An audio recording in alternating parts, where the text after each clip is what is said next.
Well, what's going on, everyone? How's everybody doing tonight? Hope everybody's doing well tonight. Yeah, back for another hangout. Had nothing to do tonight, so figured just hop on here, chat movies with y'all. And Hunter is here in the chat. We got Thanksgiving being on Thursday next week. Is there gonna be an episode of Movie Fanatics next week? I don't know. But I will say this for right now. There might be an episode tomorrow with just Noah and I. We're gonna combine shows probably tomorrow. I still haven't heard back from him if anything changed.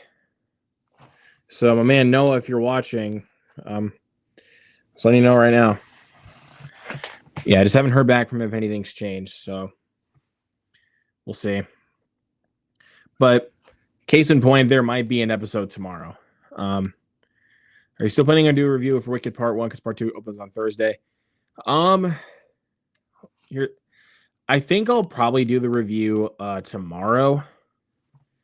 Yeah, I'm probably going to do the review tomorrow and go in depth on that. I still also got to do my review for The Running Man, but I think I'll just probably just do that one as like a short or something, and also do another short review, which I'm probably going to do for Shelby Oaks, because I finally just got around to watching Shelby Oaks earlier today. So I'll probably just do a short review on both The Running Man and Shelby Oaks. Just, of course, like post those separately. But Wicked, I am going to do a full video review for, and then probably Friday, I will do a review for Wicked for Good. What were your thoughts on Running Man? I will, again, post a short on that later. This morning I was at my movie theater. I had to test the screen for the double bill version of Wicked. 5 hours and 13 minutes long with a built-in intermission. Yeah, my theater's not doing the whole double feature thing of Wicked Part 1 and Part 2. They're just playing Part 2. So let's see. The double bill version of Wicked, where both movies play concurrently with a built-in intermission, was so special. 15 minutes. The intermission was 15 minutes like the stage show. Nice. I mean, I've seen the musical on Broadway, and it's amazing on stage. So I'm just waiting. I'm interested to see how they're going to translate Part 2 into film.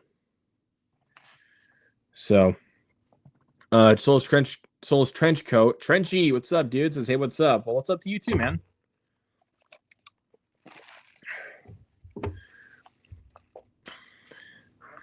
And yes, I am drinking out of a McDonald's cup. I just had some McDonald's earlier tonight. So I'm drinking a Dr. Pepper. That is honestly my favorite soda. But also, if anyone's wondering if I did see Now You See Me, Now You Don't, I still haven't yet. I am planning to go Thursday night with my parents. I was originally planning to go on Sunday, but my dad was working on stuff, and my mom fell under the weather by that day. So, yeah, we're just probably going to go Thursday and go see it. And then, like I said, Friday, I'm going to go see Wicked for Good with Justin. So, hoping it's good. I'm really excited for it. I've been hearing a lot of good things about Wicked for Good. Saw a screening of the new SpongeBob movie, and it's very decent. Okay. I mean, the last trailer I saw for the new SpongeBob movie, I was like, it doesn't look that bad. It could be better than both Plankton the movie and the Sandy Cheeks movie. Like, it could be better than both of those.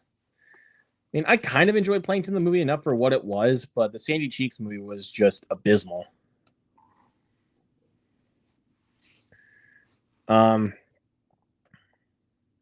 Yeah, like I said, I finally got around to watching Shelby Oaks. Again, I'm going to post a short review on that, so stay tuned to hear my thoughts then. I don't remember what else I watched as far as the new releases go. I already mentioned The Running Man. Oh, right. I finally checked out the new Ron Howard film called Eden. Um, movie that basically Sean Chandler would describe as Lord of the Flies with adults, and stars Jude Law, Sydney Sweeney, Ana de Armas, Daniel Bruhl, and Vanessa Kirby. Um, it was okay. Honestly, it really wasn't anything special to me. Like I watched it and I was like, it's got some really crazy moments in there, that's for sure. I mean, and a lot of it did happen, which is crazy. There is really good acting and it's really well made. But it's a movie, there's really nothing about Eden that really like stuck out to me or made me want to go back and really revisit it. It's a movie I have no plans on revisiting. So yeah, it wasn't that great, unfortunately, which is kind of disappointing for a new Ron Howard movie, but I don't know, it is what it is. I'm just trying to think of like the last great Ron Howard film. Oh yeah, Rush. Forgot about Rush. Uh Rush was one of the best films he's made in quite some time. Sadly, I had the unfortunate pleasure being forced to rewatch Skill House. Oh God, that piece of shit. Fuck man, I fucking hate that movie. A funny story about that movie though. When I got out of my screening for that, I was so pissed off. And when I got home, I was gonna do a review for it. Like I was actually gonna sit down right here and do a review. But then I thought to myself, I really don't want to waste my energy on a movie that really does not deserve any attention. Like I actually had like a review recorded for it, but then I was like, I really don't want to give this movie any attention. So I just completely scrapped it. But I mean, I gave it some, I mean, I talked about it a little bit in my July ranking, and you guys are definitely going to hear me talk about it in my worst movies of the year list. So stay tuned for that.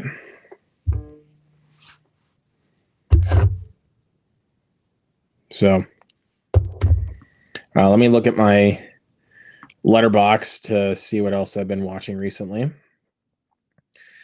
If you guys also saw the watch along for Planes, Trains, and Automobiles, go check that out. Had a great time doing that one. Oh, rewatched Payback last night. Where is it? Oh, it's right here. Yeah, this movie, Payback, with Mel Gibson. This is a really cool little neo-noir thriller. And the reason why I have the foreign Blu-ray is because this also does include the theatrical cut. The American Blu-ray just only has the director's cut, doesn't have the theatrical cut. So I still get to watch the director's cut, so but if I don't like it, then I at least have this Blu-ray that has the theatrical cut, and I can watch that one many more times.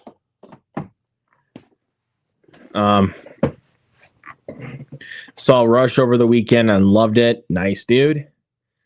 Love when you rant about movies that you despise. Well, thank you for that. I really appreciate it. They're always fun videos to make. It's just I have to really have the energy to like rant about a movie that I despise. Like really just like have like the energy to go on a full-on rant. Because I think like the last rant review I did was the one that Hunter just literally just mentioned in the comments, saying, excuse me, saying that I assume Strangers Chapter 2 will be on your worst movies of the year video, and you betcha it will be. Not gonna spoil where it's placed right now, but it's gonna be very, very, very, very high on my worst movies of the year list. And like I was trying to say, that was the last rant review I did was for Strangers Chapter 2. I think it's also honestly because there hasn't really been a movie I've seen in theaters lately that I've like flat out hated. Like honestly, since The Strangers Chapter 2.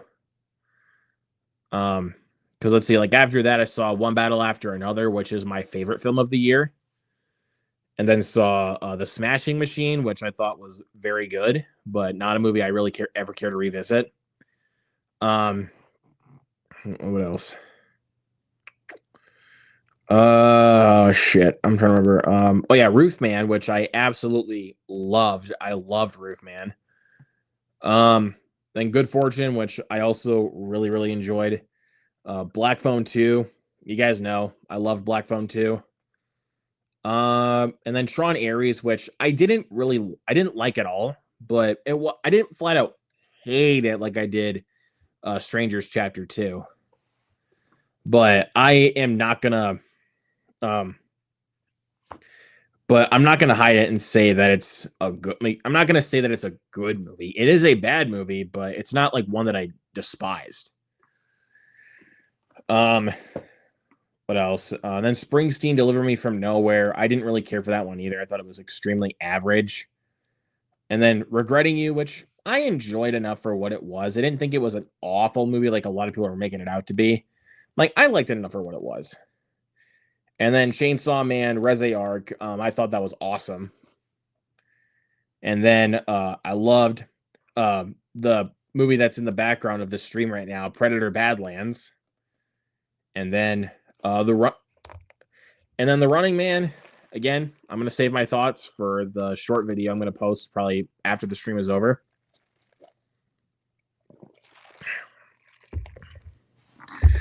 But let's see as far as other movies go that I've also watched recently. Also, first, let me read Hunter's comment. When I see a thumbnail with you looking pretty ticked off, I click on it right away to see what type of movie or to see what type of rant you're going to give. Gotcha. Yeah. I'm trying to remember like the last rant review I did before. The last rant review I did was for the Amy Schumer movie, Kinda Pregnant. That was the last rant review I did before I did my rant review for The Strangers Chapter 2. Which honestly, at this point, like if I ever see like another bad movie in theaters, or if there's just another movie that I just thought was so bad that I just want to go ahead and just rant on it, I'll probably go ahead and do it. But go ahead and take a look here. So also, I did do reviews for Frankenstein, Guillermo del Toro's Frankenstein, and Predator Badlands. So go check those out. I watched the movie Steve with Cillian Murphy. I thought that was pretty good, but really lacked emotional depth. Like it doesn't really have like a good balance of like honing in the emotional depth. Like it doesn't really hit a home run with that. But it's certainly pretty good, honestly. And Cillian Murphy is excellent in the movie. Like he is the reason to absolutely check that movie out. Like it's one of those films where it's like you watch it for the lead performance, and that's about it.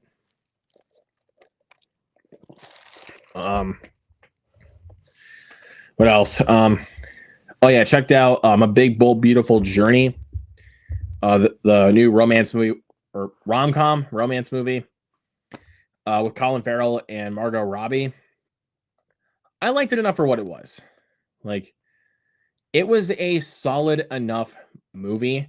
Like I do think that Colin Farrell and Margot Robbie are good in the film, and they have good chemistry with one another. But the problem is you don't necessarily buy into the relationship. So, and the movie doesn't really give you enough of that. Like, doesn't really give you enough to really buy into it. So, that's disappointing. But it's still a pretty good movie. Like, it's not great. It's not the worst movie I've ever seen. But it was fine, honestly. Like, it's a movie that, maybe if I revisit it, like at least a couple of years from now, maybe it might hit me a bit differently. But just the first time watch, I was like, it's good. Not really much else to it. I enjoyed Springsteen. Do you still think Jeremy Allen White will still get nominated? I think he probably will. Like, I'm kind of teeter-tottering here. Like he will get nominated and he won't. I'm leaning towards he might, but that also depends on like what type of competition that he has. Like, because we also of course have people like other actors like Leonardo DiCaprio, that are probably going to get nominated for Best Actor. I mean, I'm pretty sure Timothy Chalamet is going to get nominated for Marty Supreme, so that's another possible option. But I don't really see The Rock getting nominated for The Smashing Machine, personally. I mean, if he got nominated, that would be great. But I just don't really see that happening at this point. Because, like, the hype for The Smashing Machine has really died down. Like, after its festival runs and then after the movie came out, everyone just pretty much forgot about it. So it's like, I just don't really see the hype anymore about The Smashing Machine. Like, it's still very good, but, like, the hype has like really gone down for that one. But like for festival runs, like Marty Supreme is just getting getting like the whole talk of the town here, like after the festival runs. And it's doing very well. So like it's doing very well in regards to reviews or first reactions that I've seen so far. So, and I saw the trailer for it in front of the Smashing Machine, and I thought it looked very, very good. So I definitely do want to see it. Like, it honestly wasn't really the movie I was expecting when I saw the trailer. But then when I saw the trailer, I was honestly hooked. So I'm really excited for Marty Supreme. He's going to be on a Scorsese. He's going to be in a Scorsese movie as well. He's hungry for that Oscar. Are you talking about The Rock? I think you might be talking about The Rock there, Trenchy. Correct me if I'm wrong. Okay. What else?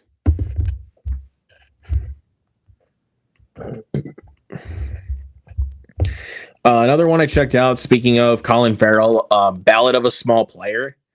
It's a new movie on Netflix starring Colin Farrell and directed by Edward Berger, the guy that did All Quiet on the Western Front and Conclave, which also are both Oscar-nominated films that I loved. So I was really excited because of the fact that it's from that same director, and I love Colin Farrell. That one was boring, honestly. Like, it's got good moments, and of course, Colin Farrell is great, and there is some solid filmmaking, but just the story for that film never hooked me. Like, there was never a moment in that film where I was like I'm really invested with what I'm watching. Like, I honestly thought it was really boring. But Colin Farrell's great, like I said. Like, he makes the movie worth a watch, but do I really think you need to like spend a couple hours to really like sit down and watch that movie? I mean, you can do what you want, but I don't really think it's that worth it, honestly. It's not that good. Oh, speaking of not so good Netflix movies, I did check out Catherine Bigelow's new film, House of Dynamite. I thought that was bad. Like, I thought it was a bad movie. By the way, what's up, Old Restless? Hope you're doing well, man.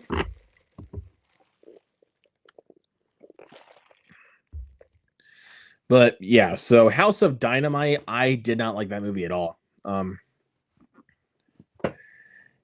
After the first 20 minutes, the film just completely goes off the rails and it just becomes super repetitive. Like, it's just repeating that one thing over and over and over and over again for about 2 hours. And it's like, can we just move on to something else? And then when the movie ends, it just ends abruptly. Like, there's no resolution. Like, you never really see like any of the resolution. Like, by the time the movie ends, like, it's just like end credits, and you're just sitting there, and you just felt like you wasted your time. Like, honestly, that's how I felt watching House of Dynamite. I felt like I wasted my time. There is also good performances, and it's really well made. I mean, Catherine Bigelow is a great filmmaker, but I think that's the first movie I've seen in her filmography that I just did not like at all. Like Detroit was great. Point Break is a classic. I don't remember what else. K-19 The Widowmaker, I think, is very underrated. Again, I'm trying to remember. Let me actually look and see to kind of give you guys some answers. Are the ones. The Hurt Locker. I love The Hurt Locker. Zero Dark 30 is great. I do have to watch Strange Days, Near Dark, and Blue Steel. I still need to watch those. So the film blew up in its own face. You don't say, Trenchy. Honestly, Catherine Bigelow is overrated. I think she's a very talented director. It's just with House of Dynamite, it just doesn't really feel like they wanted to have that message, but like it just felt like it was hammered in for like the whole 2-hour runtime. And it's just, I felt like I got that like after the first 20 minutes. And then it's just like, okay, let's just repeat that over and over again. Like that's what it felt like to me. Strange Days is okay. I'll check it out at some point. I do want to see it, but again, just haven't gotten around to it. Near Dark. I do need to see Near Dark. Apparently it's on Shudder, but dude,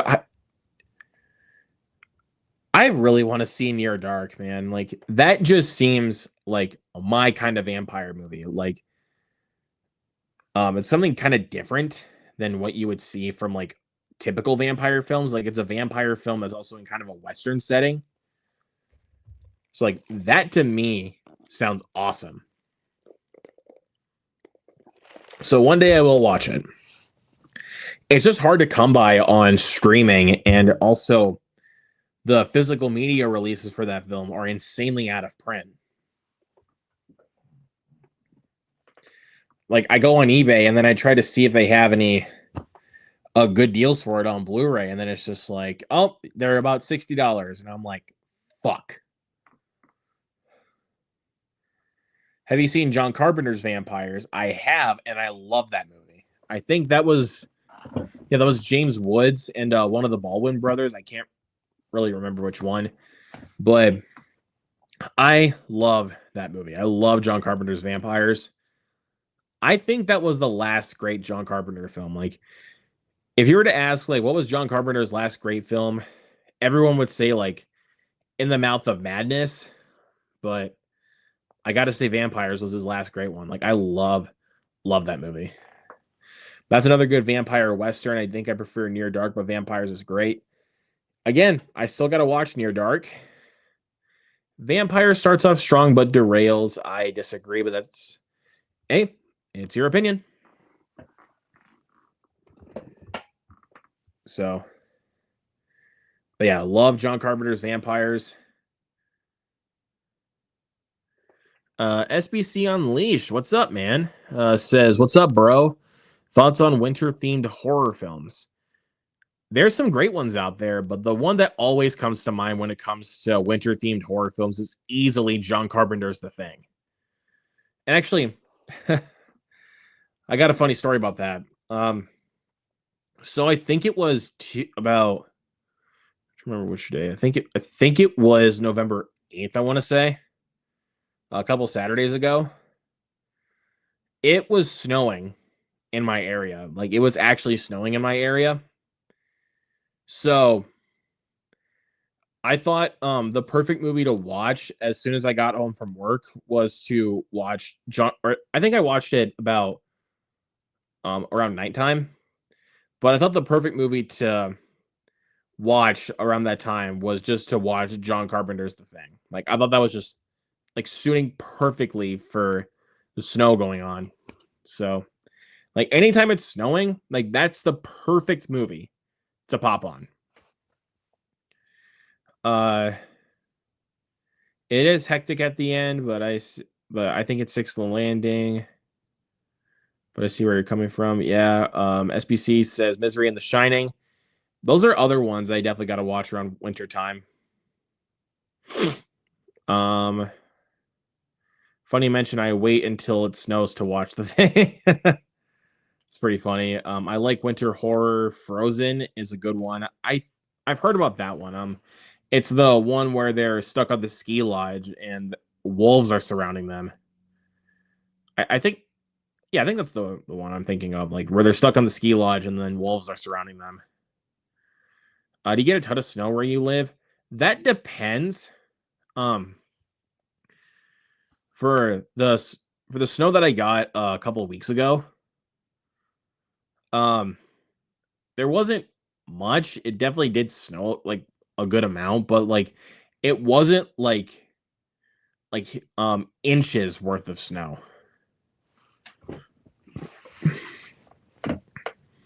But like there are definitely times, where like it'll snow like hard, like blizzard kind of snow. But haven't really had that. I've had that a little bit this year, but like as of right now, it's not like crazy. Have you seen The Gray with Liam Neeson? I have seen The Gray. I think that's a very, very cool movie. Basically, where they're stranded in Alaska and a group of wolves are hunting them down. Like, very fucking cool movie, man. I really, really, really enjoy that. Chaotic World. It's my buddy Michael, Mr. Michael Entity. What's going on, my boy? Says, I literally used to live in the town where they filmed Near Dark. My house used to be right next to the bar where one of the most famous scenes was filmed. Very nice. Very, very cool. Let's see. I live in Michigan, and fucking snows all the time in the winter. Yeah, I mean, it honestly hasn't really been too bad for like at least the last couple of years. Like as far as snow goes, like it hasn't really been too bad for the last couple of years for me. Like, of course, there's gonna be times where like it snows quite a bit, and then like it snows quite a bit, and it's just like freezing cold out there. Like, there's been a couple of times like that where it's happened for me this year, but like it hasn't been like too crazy for me, like as far as my memory serves me right. So yeah. Still got to see The Gray. Yes, you do. Favorite horror films is 30 Days of Night. That's another good one to watch, like when it's during a blizzard. That's definitely a good one. Snows up a lot here too. It's been slow, but it can get bad. But it can get bad. I feel this year is going to be rough. We'll see. We'll see, because again, besides the time it snowed that I just pointed out, it hasn't really been snowing that much over here as of recently. So I don't know.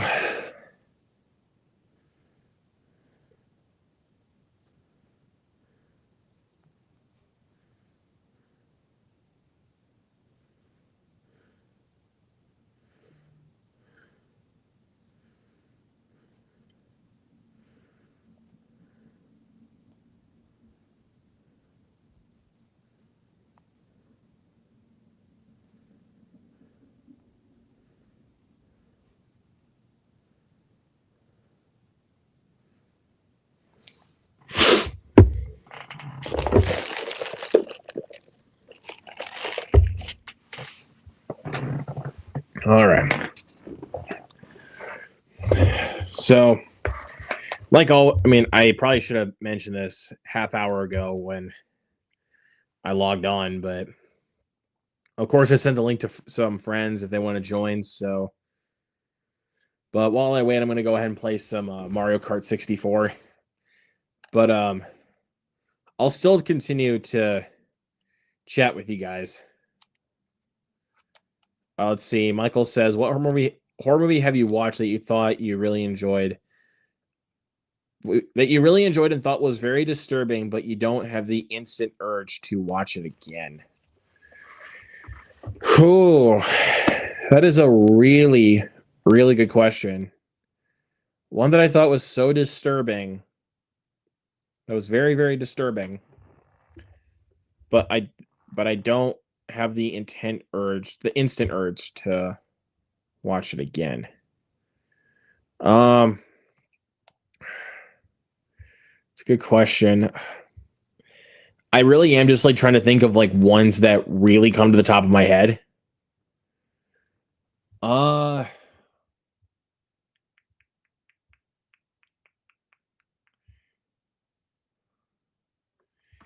Even though I do own this movie in my collection, I do want to watch it again, but I still think it is very disturbing. I'm again, like until I think of another one or I look on my letterboxd, for right now, I'm gonna go with Bring Her Back. Like that film I thought was very, very disturbing, but it's great though. Like it's a great film. And I do want to watch it again before the end of the year and see if it'll still crack my best of the year list. But again, dude, it's really disturbing. Martyrs. I have heard about Martyrs. I again haven't seen it yet.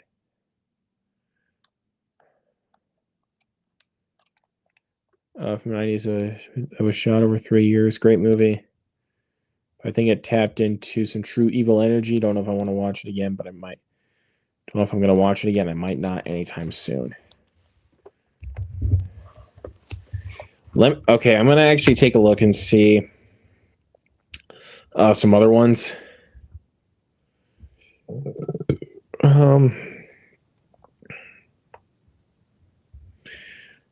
Again, looking for ones that I really enjoyed, but were very, very disturbing.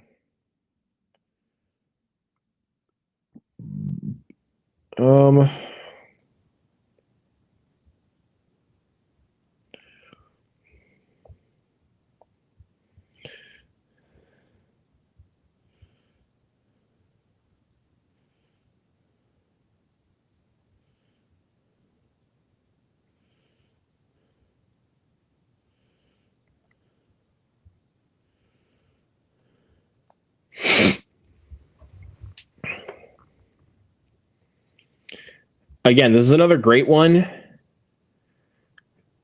And I do want to watch it again at some point. But The Witch. The Witch is another one I think is very, very disturbing. Like it's very icky kind of movie. But it is great though. It is a great movie, but it also just comes down to rewatchability, honestly. Like Michael said, it's a movie that you think that you really enjoyed, but you thought was also very disturbing.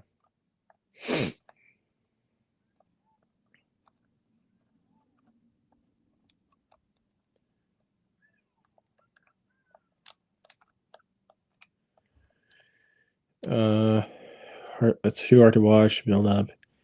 Trying to use this authenticity a lot. It's a lot to handle. Yeah.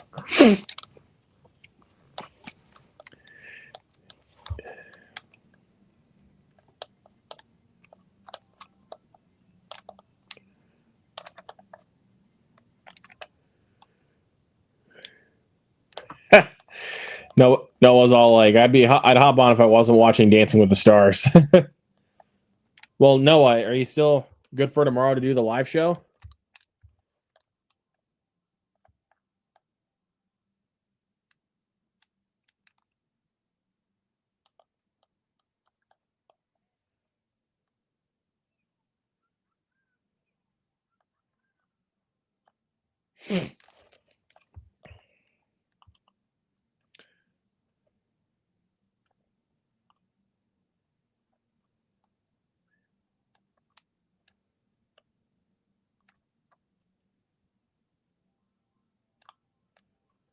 Ah! No, I hit a banana peel. No. Gonna be on your channel or my channel. We can do what we did last time and do it for both of our channels. For context, last time Noah was on Movie Fanatics, which was 2 episodes ago, we actually did both his show and my show, um, like combined. Like we did it on both of our channels.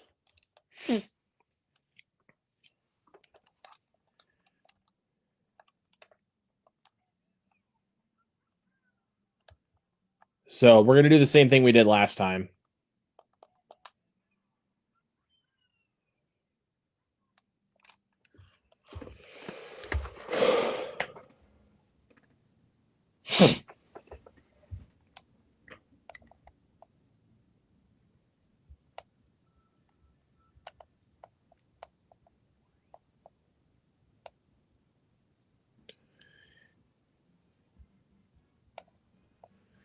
All right. See what comes out tomorrow. Yeah, so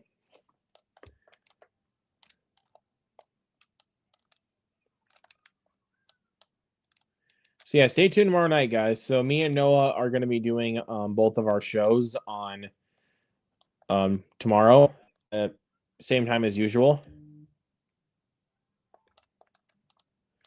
Probably 7 p.m. CST and then 8 p.m. EST.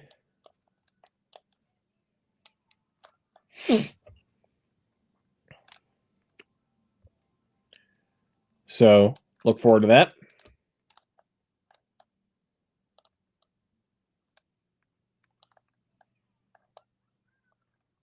Watch out for the banana peels.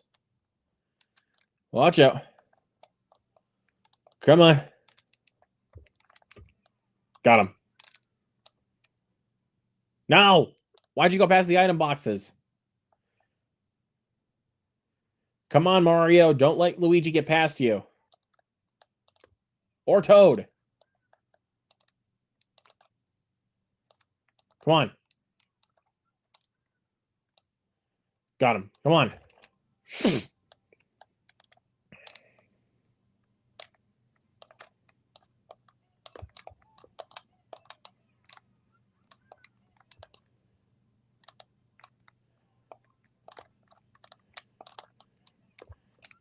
Yeah, let's go. Mario. Let's go. Let's see what else. Let me look at my letterbox and see what else I've been watching recently. Oh yeah, before seeing the Edgar Wright Running Man, I actually rewatched the original. It's a fun, cheesy little movie, but it's not like high art or really anything all that special. But it's still pretty good, honestly. Like it's pretty good. All right, which one were we at? Koopa Troopa Beach. All right. This one's like always been one of my favorite courses to play on. But this is also one of those courses in the game where you really got to be careful.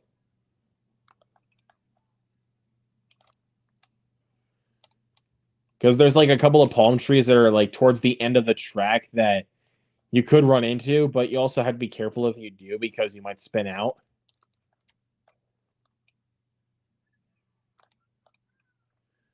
So.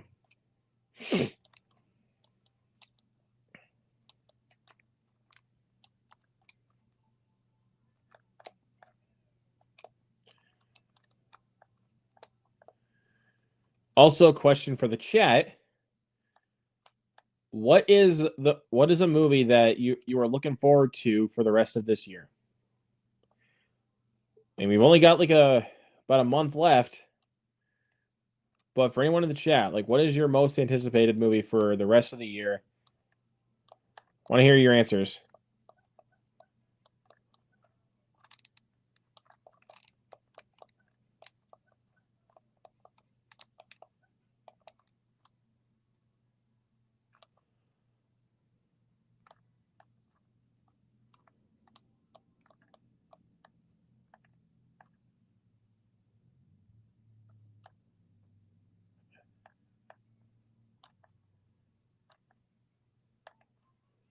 Ah! No, I hit a banana peel.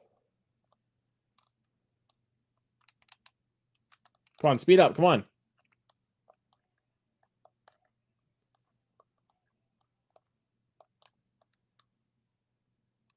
Come on.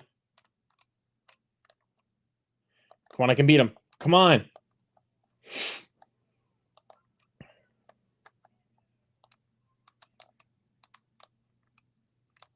I win.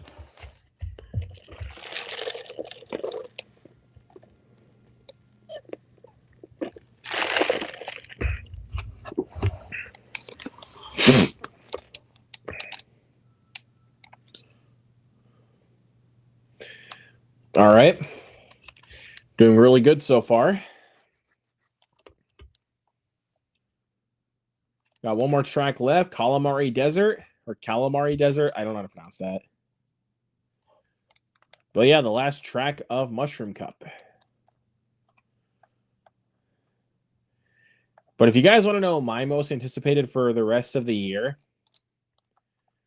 I'll be honest, this might be a little bit outside the box. Because everyone would probably expect from me like Wicked, Zootopia, Five Nights at Freddy's, or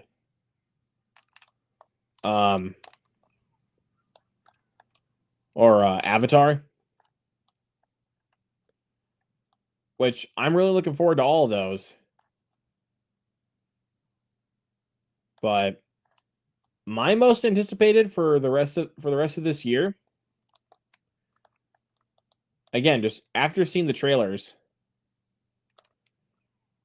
I gotta say Marty Supreme. I think that one's my most anticipated for the rest of the year.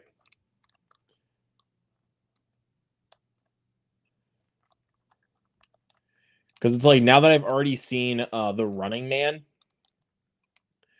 which was a contender for most anticipated for the rest of the year.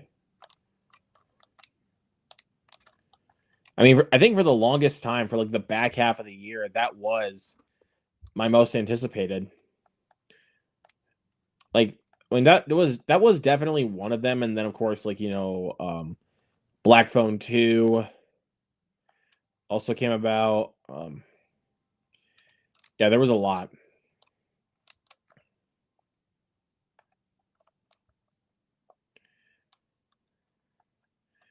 But like right now, on November 18th, my most anticipated for the rest of the year is Marty Supreme. That is the one I'm going to go with.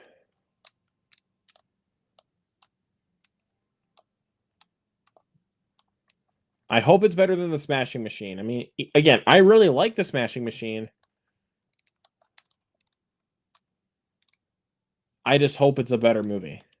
Like, I just hope that Marty Supreme is a better movie. But again, first reactions tell me so. But anyways, come on, almost there. Yeah, let's go. I win.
All right, first place. Hell yeah.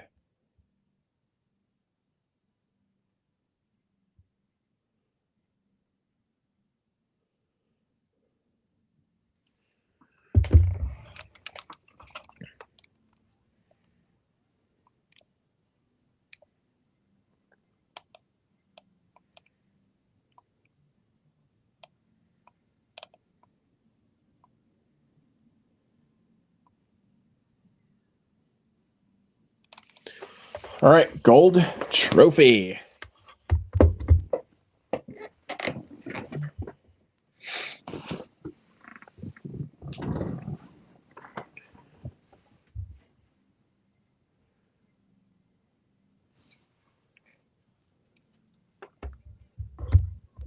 Let's go. Or should I say, let's go.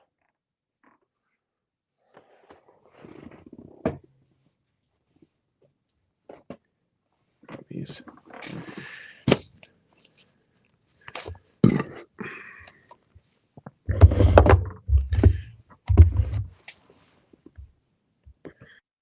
What's up, Jacob? What's up, homie? Long time no see. It has been a minute, and I always say that it's just been too long. But how are you doing today, sir? Oh, today's been a very good day. I mean, well, I won't say very good. It's been a good day. It's been a good day. Been a good day? Yeah. What about yourself? I've had a iffy kind of day, but went out to McDonald's with my dad for a little bit, so. I mean, you can't hate that. Yeah. What's your McDonald's order? What's your go-to? Always get the 10-piece nuggets. You a nuggy guy? Yeah, that's always my go-to. I mean, I want to try the McCrispy chicken strips that they got now. I do want to try those. Yeah, I'm basic. I am a 2 cheeseburger plain kind of guy. Actually, funnily enough, after I saw The Running Man with my best friend, we actually went out to McDonald's and he got the 2 cheeseburgers, but he actually I think he took off like the bottom half of the bun of one of them and like stacked it on top of the other. So why didn't you just get a what's it called? Quarter pounder? Yeah, like one of those. Yeah. Don't ask me. Maybe because it's cheaper. Maybe I don't know. Probably, but that's a confusing one. But hey, whatever works. Like whatever floats your boat. So what's crazy about recently? What's today? Today is November 18th. So the last 16 days, at least. Maybe it's because I got so burnt out in October. I haven't watched any people's reviews. I haven't seen your October ranking. I haven't seen Sully's videos. I haven't seen Mike's little shorts that he posts. I haven't seen anything. Like I have been totally like October killed me for like movie watching. No, dude, I get that. Like I have been watching like sports stuff and other things, and I'm committed to something. It's not really a big commitment, but it's something I'm committed to now. I will no longer, unless it's a movie I know about or I want to see, I will no longer watch movie trailers that premiere online. If they play in a movie theater, I will watch them. I'll watch them. That's usually what I try to do, but unless it's a movie I'm like super excited about, then it's like I want to watch the trailer like right now. Yeah, like when Spielberg's UFO trailer drops, I'll watch it. Or if they get a new, or depending if how long the new trailer is for Bone Temple, I'll watch it. Yeah. So again, depends on how long it is. If it's like 3 minutes long, it's like nope, not gonna do that because 3-minute trailers is like you basically have just spoiled the entire movie. So it's funny you say that. So I saw Wicked last night, and they showed trailers for movies and everything coming up. And one of the trailers, I don't know what the name is. It looked like the most generic romance movie ever. It's the one with the girl from Long Legs and the guy from Him, whatever that movie's called. I don't know which one it is. It comes out in March. It's like a romance movie. It's the girl from Long Legs and it's the guy from Him. And like it's Micah Monroe and Tyreek Withers? Yes, it's a new romance movie. It's a new romance movie. And the trailer showed, and I was like, they showed the whole fucking movie in this trailer. I hate it when trailers do that. Like where it's like you watch the trailer and then like 3 minutes later you're like, I've seen the whole movie. I don't even have to see it at this point. because they summarized it within 3 minutes. Yeah, I mean, it's a romance movie, so it's one of those movies where it's like I could see it or not. But watching the trailer, I was like, I feel like I could go home and do a review for this movie right now. But speaking of trailers, have you gotten the trailer in your theater for Primate? The new monkey movie from Johannes Roberts. Primate. It's basically where these people Yes, like go. yes, Yeah, there you go. The January 9th, right? Yep. Yeah, that looked kind of interesting. I was like, for a January movie trailer, I was like, that doesn't look horrible. And it does look like a lot of fun. I mean, we'll see, but I'm just, January. I'm like, oh, like, God. Dude, there's so many horror movies coming out in January. January's stacked. Like every week, there's like something. Like we got Primate, like I said, the Bone Temple. Temple. Return to Silent Hill. Return to Silent Hill, which there's also that god awful looking Chris Pratt movie coming out. Oh God!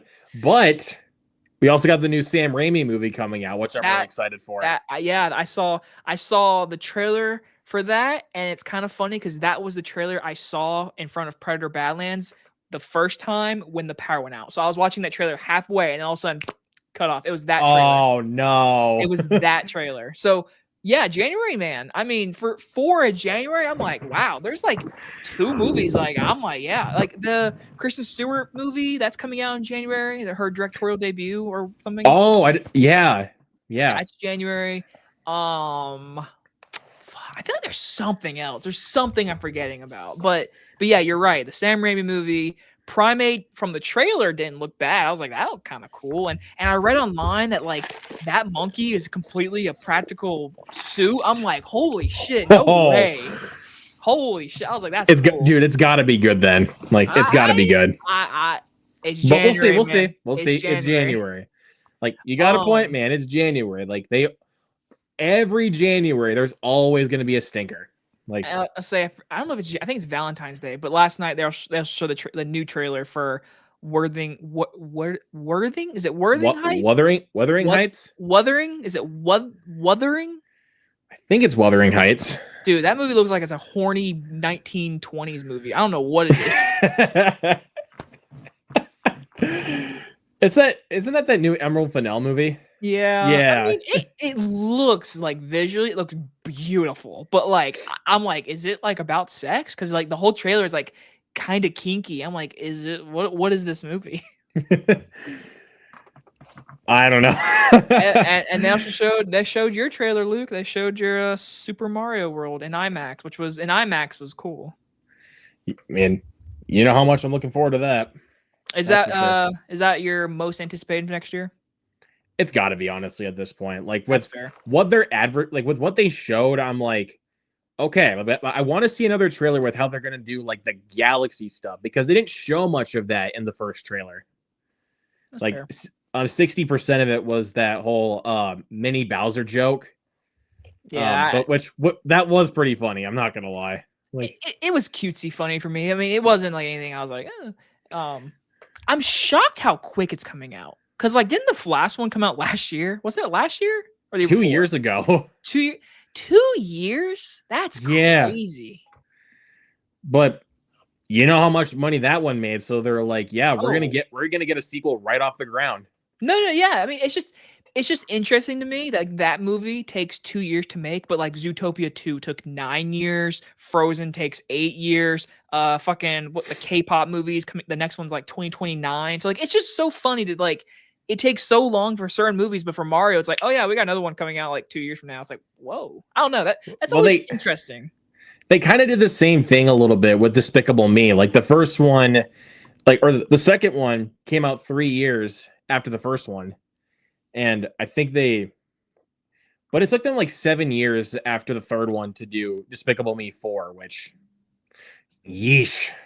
I don't know. It's just one of those things where it's just like certain animated movies get made so quickly or whatever. And just, yeah. But what's funny is today I went and saw Hook in theaters and they showed previews and I had no idea. There's an I Can Only Imagine 2 coming out. I was like, I think what? I think I think it was on another stream, like we talked about that, and then I was like, that just came so out of nowhere. So out of nowhere. I saw the trailer today. I was like, what? And the trailer said based on an incredible true story. So I was like, okay, well, if it's a true That's story, the same thing as the first one. I don't know, man. But what's cool is I actually do know someone adjacent, kinda, that is in this movie because they filmed it in not too far from me. Nice. So yeah, it's just I can only imagine too. They showed that.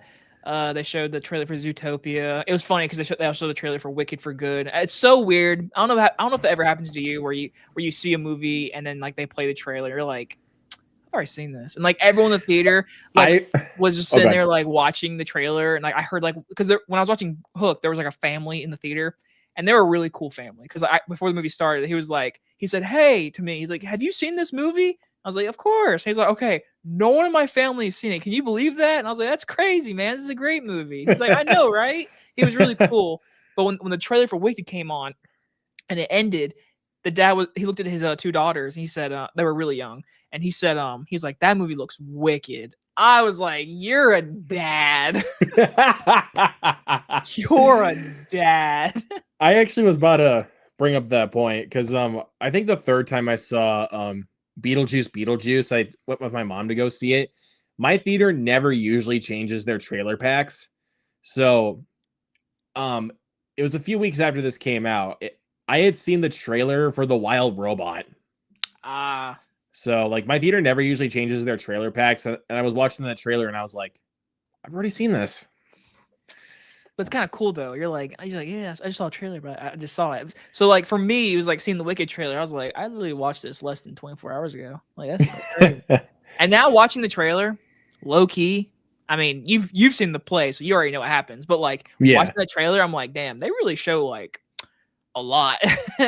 they did with the first one too. They did with the first one. But it made $800 million, so who cares? Yeah. But all right, so I want to ask you this. Yes, I know how to say Cynthia Arevio's name right now.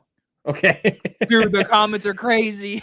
Are you serious? Dude, go look. There's like 15. There's a bunch of comments, but there's a couple that are like Cynthia Arevio or how that people are really spelling it out to me. I'm like, I'm sorry.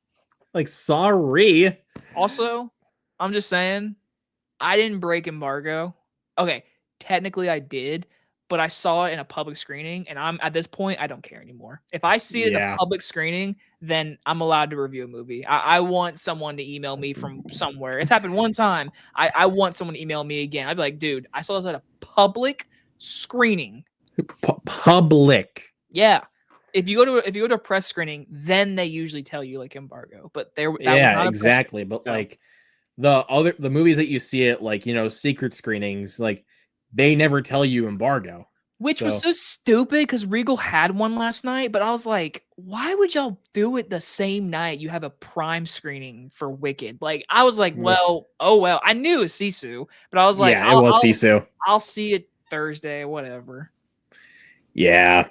But I think the one we talked about, like it was like months ago, like when you had a secret screening and then it was like a week before like the embargo was supposed to lift. I think it was for Novocaine. Yeah. Like, and I'm like, you didn't even get called out for that one, so. No, yeah, the one I got called out for was like years ago. It was like one of the first few Mission movies. I forget which one it was. Yeah. But no, I'm pissed because I could have had an early review for Jurassic in the summer. I was like, damn it. But I followed the rules. Yeah, you didn't want to break embargo, buddy. I didn't, especially with Universal. They some bitches. Okay, but I wanted to ask, what are the 2 movies next month that you want to see the most? Next month. Okay. So obvious one's Avatar. I know that's basic, but like that's like of course, like get that one out of the way. Yeah, like I want to see Avatar. I don't care that people bitch about the movies. It's gonna make $2 billion. It's going to be overhated in like a month and a half. But like, watch when it comes out next month. People are gonna be like, "This is amazing." What is December? What is December? I know you are gonna say a movie, but I don't care. But my friends are dying for me to go with them. It's Five Nights at Freddy's 2, but that's not. I don't. That would be one of them, but that's like kind of a close third. Oh, because I mean, I definitely would pick Avatar. The last trailer honestly won me over. I was like, okay, I like where they're going. I mean, it just looks visually amazing. It just looks amazing. Yeah, like that's the reason why you go to the movies, is to see a movie like Avatar. No, yeah, 100%. But I think if I had to, I know I said it earlier, but I also want to throw this one in there as like another two-way tie. I definitely want to throw in Anaconda. I'm really excited for that. I'm sorry, I can't. That trailer didn't win me over. It did not win me over. That looks so fun. It did not win me over. I hope it's fun. I would hope it is, but it's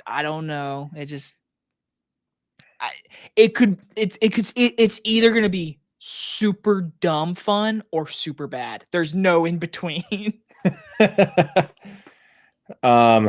Acres of Movies in the chat says, did you see Americana? Yes. Yes, I did. Very good movie. Speaking of that, you know what? I'll throw this out there. This might be crazy to say, but I'll say it. The Housemaid. Why not? I'm looking forward to that as well. I mean, I'm actually in the process of reading the book. That's cool, because I don't know the book, so I'm going in because she's hot. But I think the one that I'm most looking forward to in December is Marty Supreme. It's one of those ones where it's like, it's got all the Oscar talk, so like, sure, I want to see it, but like, if it wasn't for the Oscar talk, I don't know. But all we can hope for is that it's better than the Smashing Machine. I mean, yeah. Let's just hope it is. We're gonna figure out which brother was the better one. Yeah.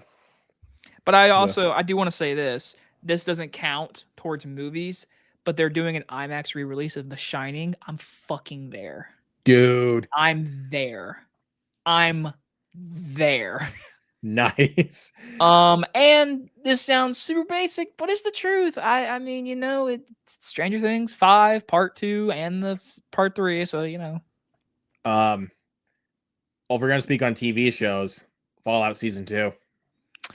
I enjoyed Season 1. I did not love it, but I definitely enjoyed it. So I'll watch it, but it's one of those ones where I won't, when it premieres, I probably won't watch it that first day. It'll probably be one of those shows where maybe I might watch in January, once everything, because December is already packed full of movies, and I plan to actually do a review for Stranger Things, because I know that's the one major popular, so that might be good. And then obviously the list, top 10 best, top 10 worst, and then top 10 horrors, and then obviously I do a ranking for December, which I feel like I wasn't going to, but I was like, you know what, I feel like people would want to see a December ranking. But also, I thought about doing top five disappointments and surprises of the year. I thought about doing that kind of list, but I don't know yet. I'm not sure. Yeah, I mean, I think what I'm gonna do is something I did last year. I did this for my best of the year. I could have done this for my worst of the year. My best of the year, after I did my honorable mentions, I pointed out my top 5 most surprising movies. I should have done that with my worst list. I should have, after the dishonorable mentions, go with my top 5 biggest disappointments. So I think that's what I'm gonna do this go around.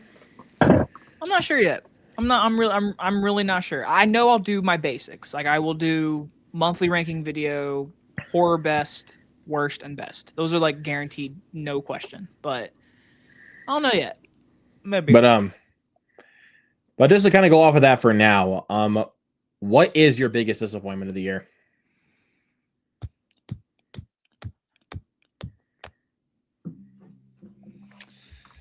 He's got to look back at his list. I do.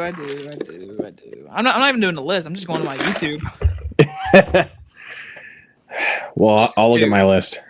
I By the way, I got a new coloring for my editing on my new videos. Oh my god, my Running Man, I hate the coloring. I made it. Hey, Hello. what's up, man? How's it going, gentlemen? I got a question for you. Let's hear it. I tried watching your movie and it was not on YouTube. Oh yes, I don't know if I guess you don't know, Jacob, but YouTube deleted my entire YouTube channel. That's why I couldn't find it. Cause like I checked for like 10 minutes. I was like, I put in your name, I put your name, review, and I saw that you did collabs with other people. I was like, no, give me the channel. And then like I could not find your channel. Okay, so what happened? Why did it get deleted? So I have no idea, man. YouTube is like notorious for not actually having humans talk to people. It's like all computer generated emails. But basically, I got an email saying that my channel was promoting like scam and like spam and stuff like that. And I'm like, but like all I do is post movie reviews. Like I don't understand. So I appealed twice, and they said, dear Michael Tracy, after careful monetization over your channel, we have concluded that it does promote that it goes against the YouTube guidelines. And I'm like, what the hell? So all my reviews and everything are they're all gone. It breaks my heart. Man, I'd be utterly pissed. Oh, I was. I was. Like he messaged me about that, like as soon as it happened. I was, man, at the end of the day. And I even tried to call YouTube's like actual customer service, but they never answer. It's just Wow. They are just infamous for never actually helping people. But then I saw this YouTube video where like somebody was explaining the same situation, and apparently YouTube actually responds on their Twitter. I did the same exact thing. I messaged them on Twitter. They said the same thing. Mr. Tracy, after our something looked at your channel, we can confirm that it does go against the guidelines. I'm like, but what was it? All I do is post movie reviews. Like you said, it had to do with scamming and spamming. What's the scam? What's the scam? What's the scam? I say a movie's good. Somebody says Michael lied. The movie was bad, and then I get reported. Like, what's the scam? And YouTube never gives you a reason. Well, two things. One, everything you're saying about like how they're responding to you, that sounds like an AI thing. Sounds like AI is responding to you. That's Exactly. probably what it is. Because a lot of companies are doing that now. I mean, a lot of them, like fucking job interview or job applications. Every time I get like an email sent back to me, it's literally like how it's said. It's like, this is AI. Like you can just read it. Dude, they're doing it for high schools now. You know, it's funny. A lot of high schools are like trying to make sure students stay away from ChatGPT to write their reports. I have a friend who's a teacher, and she literally showed me this thing that she had to do in order to keep her license, and it was generated by AI. Wow. It's ridiculous, but let's get away from that for a while. Yes. Talk some movies. Second thing I will say is, for my own sake, do you do anything majorly different in your reviews that would make like my videos like get in that situation? Because like I don't know, what do I do something? Do I do that? Because I don't. What did you do, Michael? I don't know. Actually, I think the very last like full in-depth review I did on YouTube was when I reviewed Nosferatu, and then after that, I just didn't have the time to do those kind of reviews anymore. So like after like the past 6 months at that point, I was just doing like YouTube shorts. That's all I was doing. So And also we did a couple of collabs, like we talked about, like Back to the Future for its 40th anniversary, and we did the spoiler talk for Weapons. We did do that. Yeah. So I really don't know, but hopefully one day we'll figure it out. But right now I do have a new channel. I've only posted one video so far, and it's the YouTube channel is called Chaotic World, and the first video I did was on Chris Stuckman's Shelby Oaks, which I finally watched. Hey, what'd you think? Okay, what'd you think? I thought it was very good. Okay, very good. Yeah, just it was interesting. I mean, of course, like this is like the typical issue that everyone points out. You can definitely tell with the budget constraints, like with the effects and stuff, like towards the end, like you can definitely tell it's a low budget. But also, when they try to blend in the supernatural elements, that didn't work for me. Like the supernatural stuff didn't really work for me. Like the whole found footage and like throwback kind of scares for the horror genre, that really worked. The supernatural stuff didn't work for me. So basically the attic scene. Yeah, like that scene in particular, I was like, that didn't really work. Yeah, I saw the film twice. I saw it once. I did my review after, and then like a couple days later, I went to go see it again. And without getting to spoilers, because I know some people watching the live stream probably haven't seen it. It's just I there's mean, a at this point, it's been out for a month and now it's on digital. I feel like you could just be like, "Hey, everybody, if you're watching this, just I'll just go ahead and put my hand up. All right, hands up. Here we go. There we go. Okay, here's the thing. I have no problem when it comes to horror movies that have abrupt endings if they feel earned, but the ending for Shelby Oaks really felt abrupt. It really did. Yeah, yeah, it's I mean, I It kinda understand, like, watching the film again, I understood the mystery that was going on. It was a cult, which does get old after a while in movies. It was a cult, or no, it was basically a demon that was trying to have somebody raise their baby, and essentially, it got what's her name? What's her face? Riley pregnant. She gave birth to the baby, and then multiple." yes, multiple, but Yep. they Which all was kept a failing. which was a very dark review, and I was like, "Shit!" I was like, "Good job, It was. Stuckman." like, I was dude, good that was a job. crazy one, man. I think I think the prison sequence was done very well.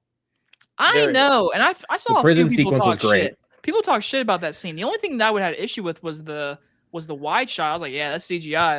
That's a CGI Shawshank Redemption." Yeah, no, you could definitely tell. But I think another problem I had was even though Camille Sullivan was very good in the movie, and I did talk about this in my review for it. I understand maybe there might have been just obviously the budget restraints.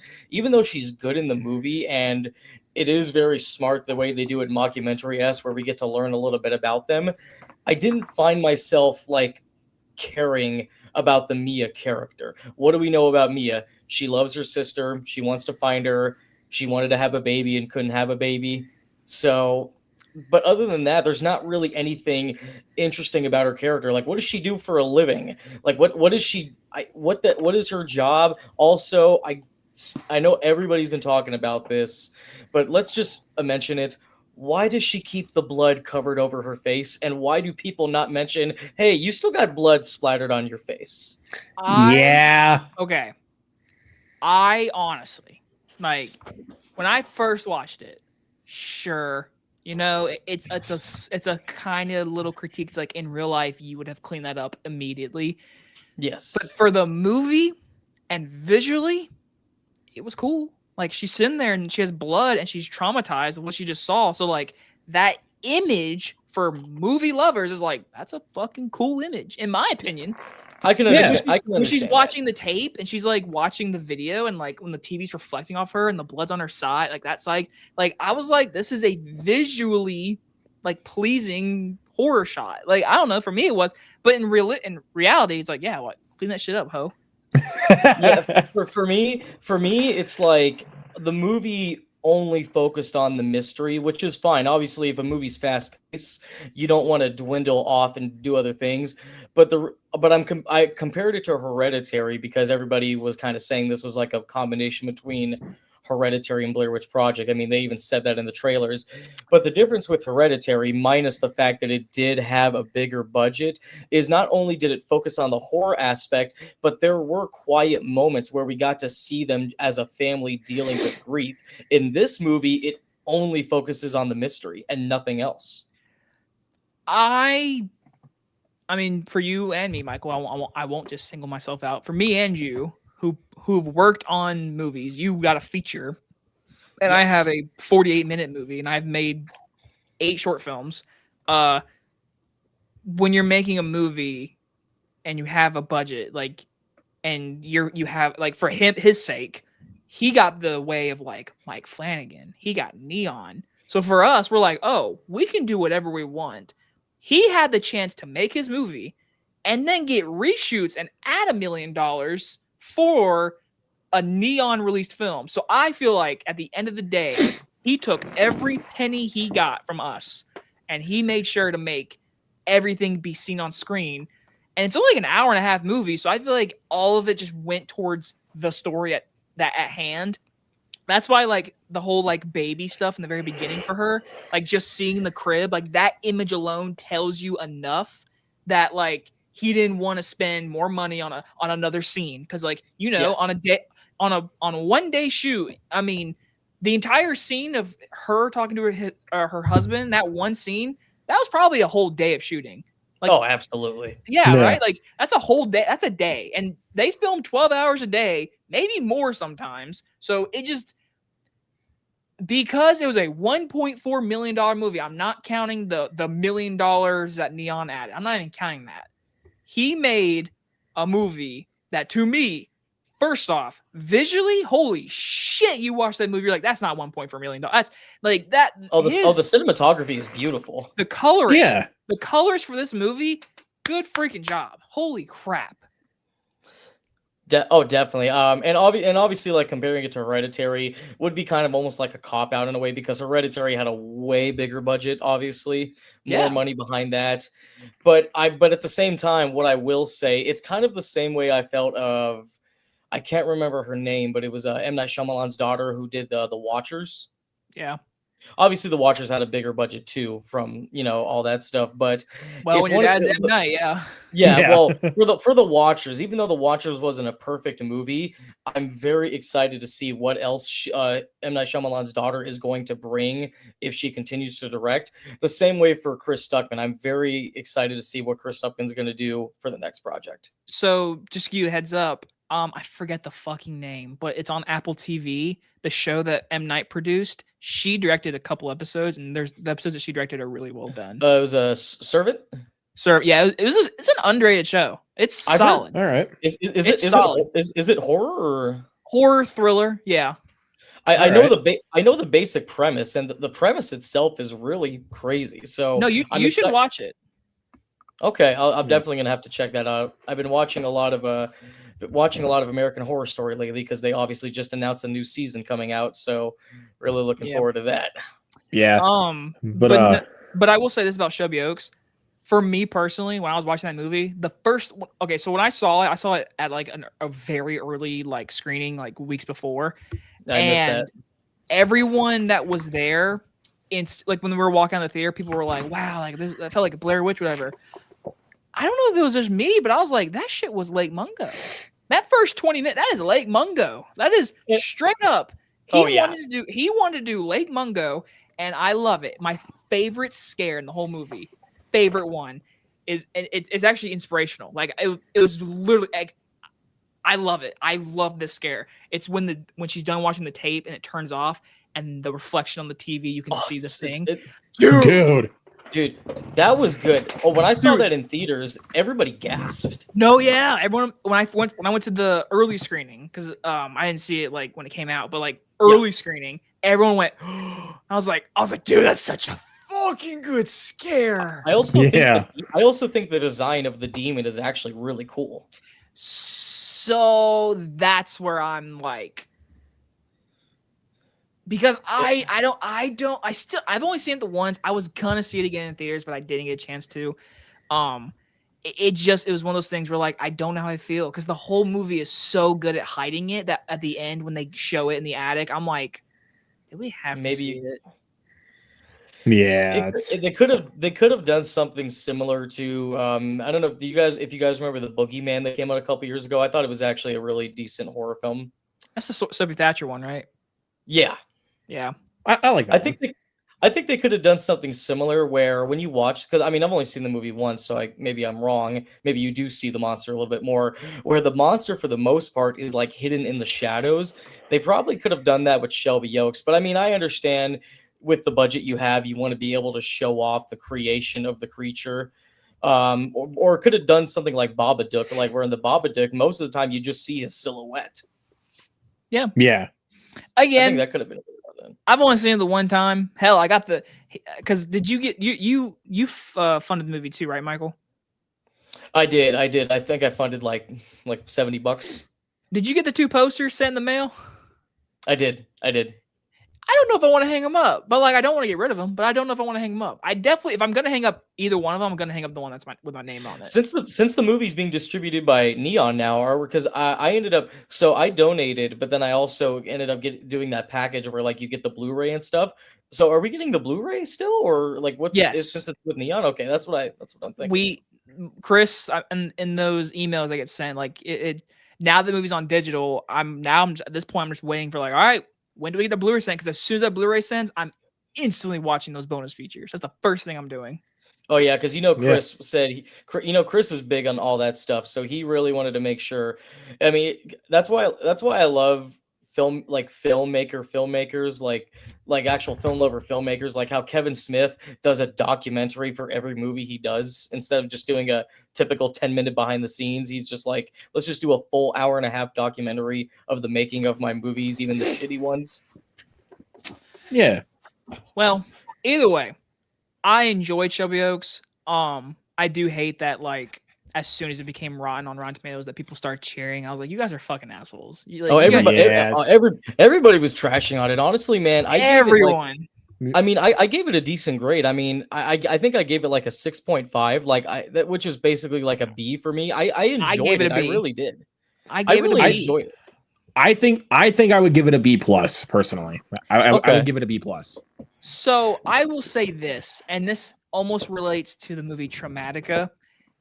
As a person, like when you watch a movie, everyone has been through life. You go through different situations. You have different viewpoints of life. For me personally, and Michael, we have made shoestring budget movies of our own.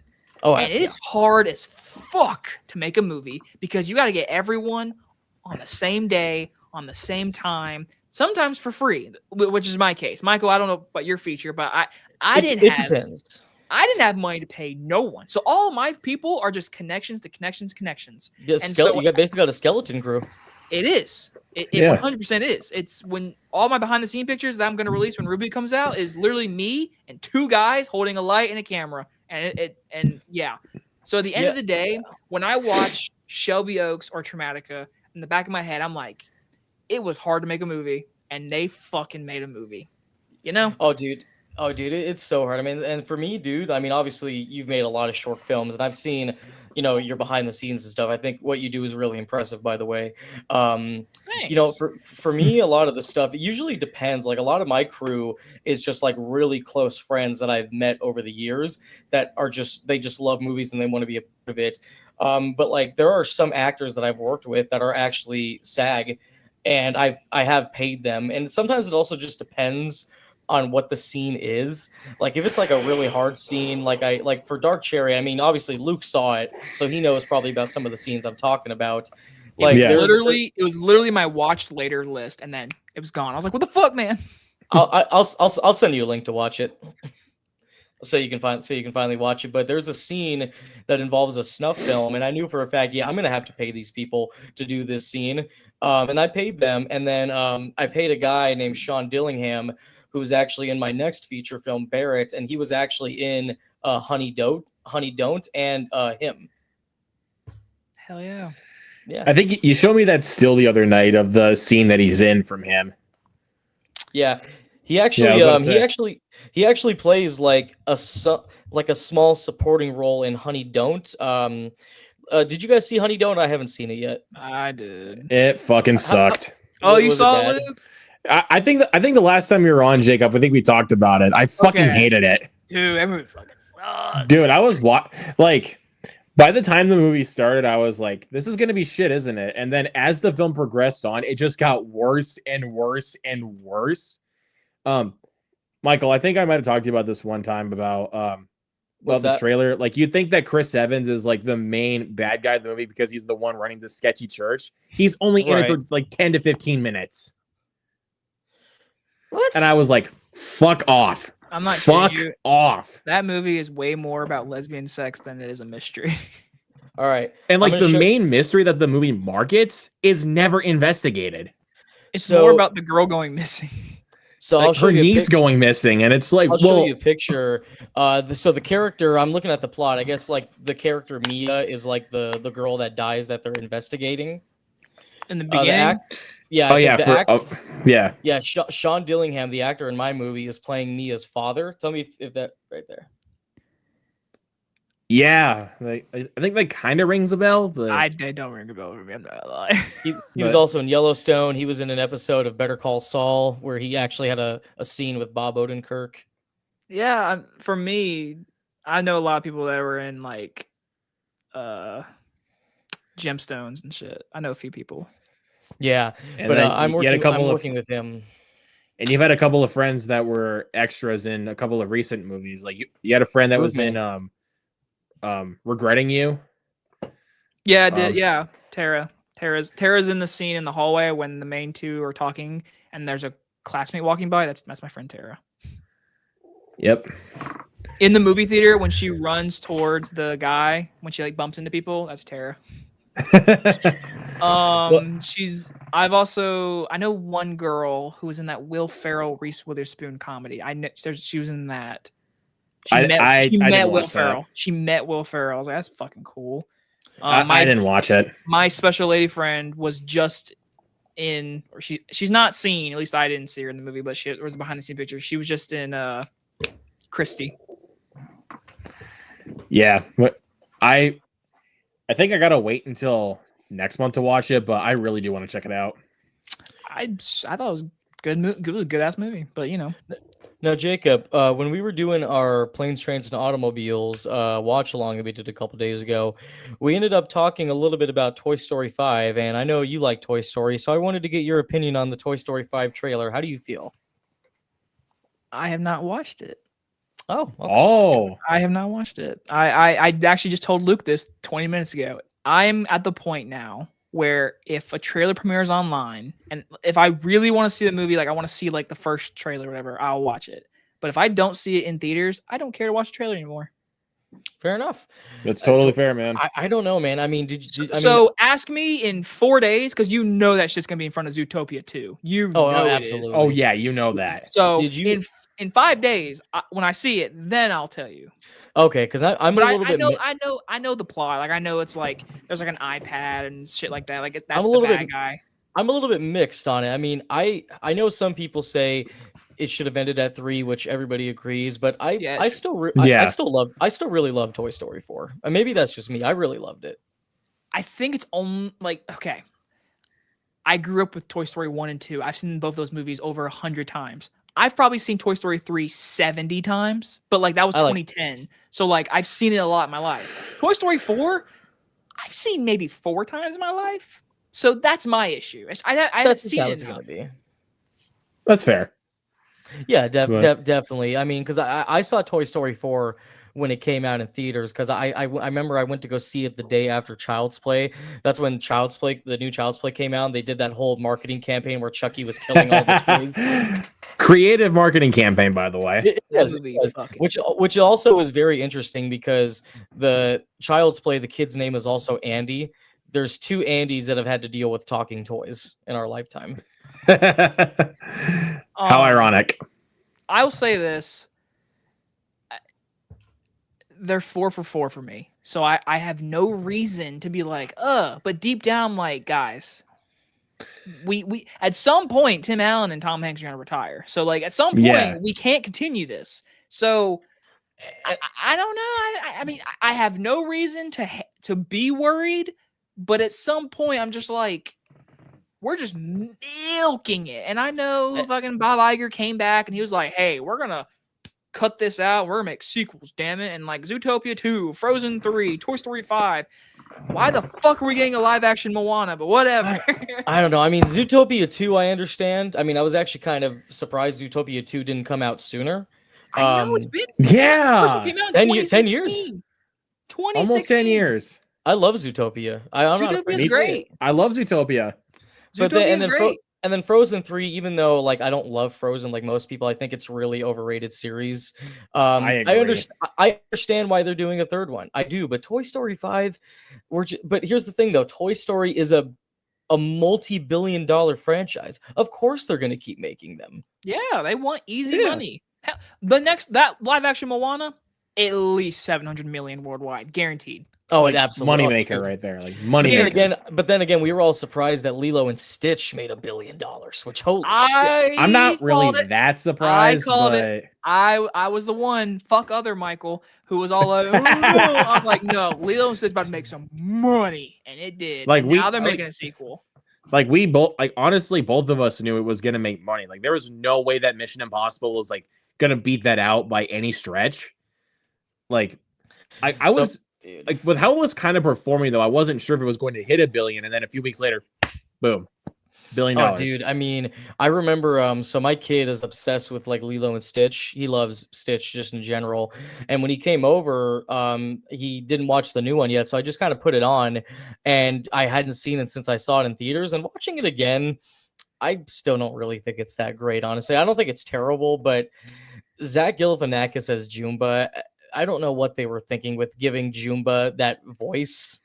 Like, it's not funny. Jumbo was so funny just because of his over-the-top Russian voice. Like that whole scene, I was in the remake when Lilo calls him a hairy potato. Zach Galifianakis is like, "Did you just call me a hairy potato?" I'm like, "That's not funny." Like, imagine what the Russian Jumba how he would have said that. That would have been like so much funnier.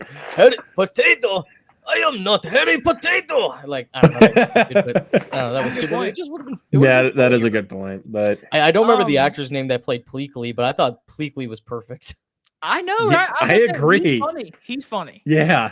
The little girl that played Lilo, I thought also did really good. She was very cute. Yeah, she was really good. She was very cute. Yeah.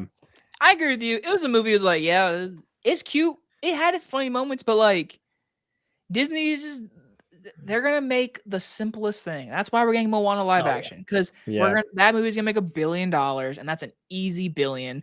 I'm calling it now. I think Mandalorian and Grogu is gonna be a big ass flop. I think it's gonna flop, which is really unfortunate. Unfortunate. I think it's gonna bomb. I just don't see that thing making a lot of money. But I even got to be honest. Like from that trailer, I'm like, fuck this. It looks like the show. It looks like a show made on the screen, on the big screen. That's it. But this is also coming from someone who's only seen the first season of The Mandalorian. But I was like, this looks fucking terrible. Like, I won't say terrible, but it looked. It looks like a Disney Plus movie. Yes, it looks like it does. It looks like the show. It looks like the show. Yeah. Also, to answer your question, I think Solo bombed.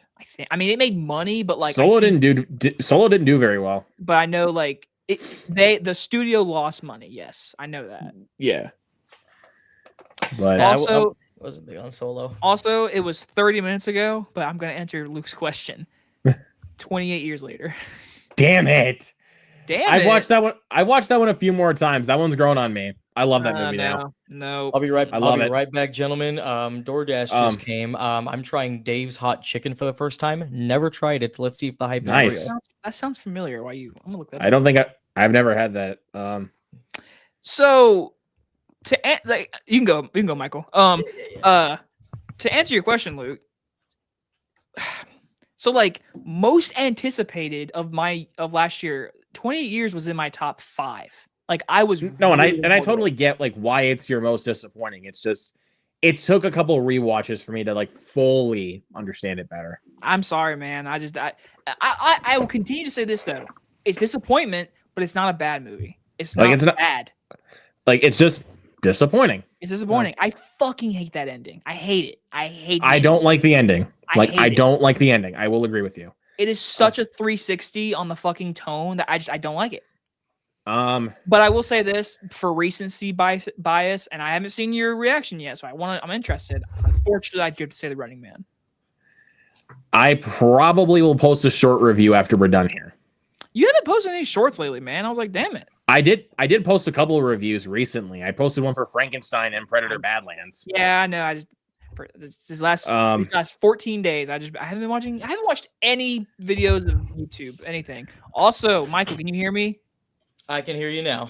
Okay, yes. Dave's Hot Chicken just opened in my area about 2 months ago, and I have had it. So I won't say my opinion yet because I don't want to give you a mindset. It's like a movie. I don't want to tell you my opinion yet. Okay. What level of hot did you get? I got medium. Okay. You're a pussy. You got it. I'm just kidding. Damn. No, it's Jacob fine. Always going in for the kill. No, it was a joke. It was a joke. I know, but dude, that was funny. To me, spicy can really ruin a meal. Oh, he went right for it. My God. My goodness, dude. Now we're gonna sit here and watch. Good. You want me to turn into ASMR? No, I'm just kidding. No, yeah. Okay, now you think it's solid? Go. Okay. Good. All right. I don't think it's as good as for what I paid for. That's my opinion. Okay. All right. Because you have like 3 pieces of chicken, right? It's like 2 or 3, right? Well, a 3-piece and I got a slider. Yeah, you probably spent like $29. Yeah. $28.65 to be specific. Dude, look how close yeah, that was. exactly. Look how that was a close one. See? Like I just, Um, but it's fine. Yeah. but to hop off the question, Michael, what is Yes. your most disappointing movie of the year? So far, Like so far. even though we have like a month left. Right. Most disappointing movie of the year. Even though I didn't hate this movie, I thought there were some good things about it. Happy Gilmore 2. That's fair. Jake, did you like it? I don't remember if I saw your review. Fuck that movie. I Fair enough. thought it was fine, but it's not great. I'll be honest, it's not a great movie. I unfortunately got put in that fucking category of you're stupid. You're a bad movie reviewer because you didn't like Happy Gilmore 2. I'll never forget one of the like Cody reached out the okay, same- one of those I'll comments say- was one of those comments was like, "Oh, you gave Jurassic World a good review, and oh, that's why you're bad at movies." It's like, dude, shut up. But That's not how movie reviews work. I'll point out a few before I say my current most disappointing movie of the year. I'm gonna point out Jurassic World Rebirth. I thought that was disappointing. Havoc, the Tom Hardy Netflix movie from Gareth Evans. I was disappointed by that. Let's see another one. The Amateur, was really looking forward to it. Walked out very unsatisfied. It's not it. I was so disappointed when I left. Did you guys see this movie called Ballad of a Small Player with Colin Farrell? I did not see that. No, but I was going to. It's on Netflix, isn't it? Yeah, it was boring. I would say you guys should just save your time. It's not good. Okay. Colin Farrell's great in it. Like, the reason why I wanted to watch it because it was from the same guy who directed Conclave and All Quiet on the Western Front, which I love both of those movies. So I was going like the Netflix remake. Yes, for All Quiet on the Western Front. Yes. But then I was like, there's really nothing about this story that's like hooking me. But this one was close to being my most disappointing, but I did kind of enjoy this movie enough for what it was. So that's why it's not my most disappointing, but him, I was really looking forward to it. I liked it, but I was very disappointed. But my most disappointing movie of the year, Eddington. That's my most disappointing. Like, you take, I mean, it could have been more interesting if it was a COVID Western as a horror movie and not a comedy. Is that what it was? It was like a dark comedy. I still didn't. It is a comedy. It is pretty much a comedy, and it's like there's a couple funny moments, but it's not funny. I would say it's more of a satire. Okay. Satire comedy, it's pretty much the same thing. But I haven't really enjoyed Ari Aster's movies outside of Hereditary. I enjoy Midsummer aspects. Other than that, Hereditary is the only movie of his I like. I'm about to hop on the Sully train. I'm sorry, Luke. Osgood Perkins, these last 2 movies have not been it for me. I kind of started to notice a little bit more issues with the monkey. I still like it a lot, but I still the monkey was good for the first like 30 minutes, but then I mean I know you haven't seen it because I know your fucking theater didn't get it, but I thought Keeper was boring. Was it really? Yeah, it's unfortunate, but I mean, I'll be honest. I mean, for someone like I gotta be honest. I mean, I actually love Ari Aster as a director. I mean, I actually love his 3 previous films, but I don't know. Like with Eddington, like there was just something about it that just like didn't hit me. Like there was nothing about it that like really stood out to me. Like the only things that like made it like at least like above a horrible movie are like the whole standoff sequence between Joaquin Phoenix and Pedro Pascal, like when they're talking about like how they didn't talk about Joaquin Phoenix running for mayor, and then of course the shootout in the 3rd act I thought was awesome, but like everything else outside of that, like when it gets to the whole like Black Lives Matter movement and like how it kind of like depicts like all the riots, I'm like, this movie is so boring. To me, I don't want Like that. Like that's when it became like a whole slog to get through. I don't want to think about 2020, and that movie was like, hey, here's 2020. Like that's pretty much what it was. But like I said, like when it got to like the Black Lives Matter movement part of the movie, that's when I'm like, I am fully checked out of this because I just don't want to relive like this whole thing that happened in 2020. But then it's just like, here you go. Well, Jacob, I gotta ask you this, man. Since you mentioned Keeper, which I still haven't seen, I'm actually gonna go see it on Thursday. Is it style over substance? Does it feel like a very art housey type film? Because that's what the trailer kind of gives it off.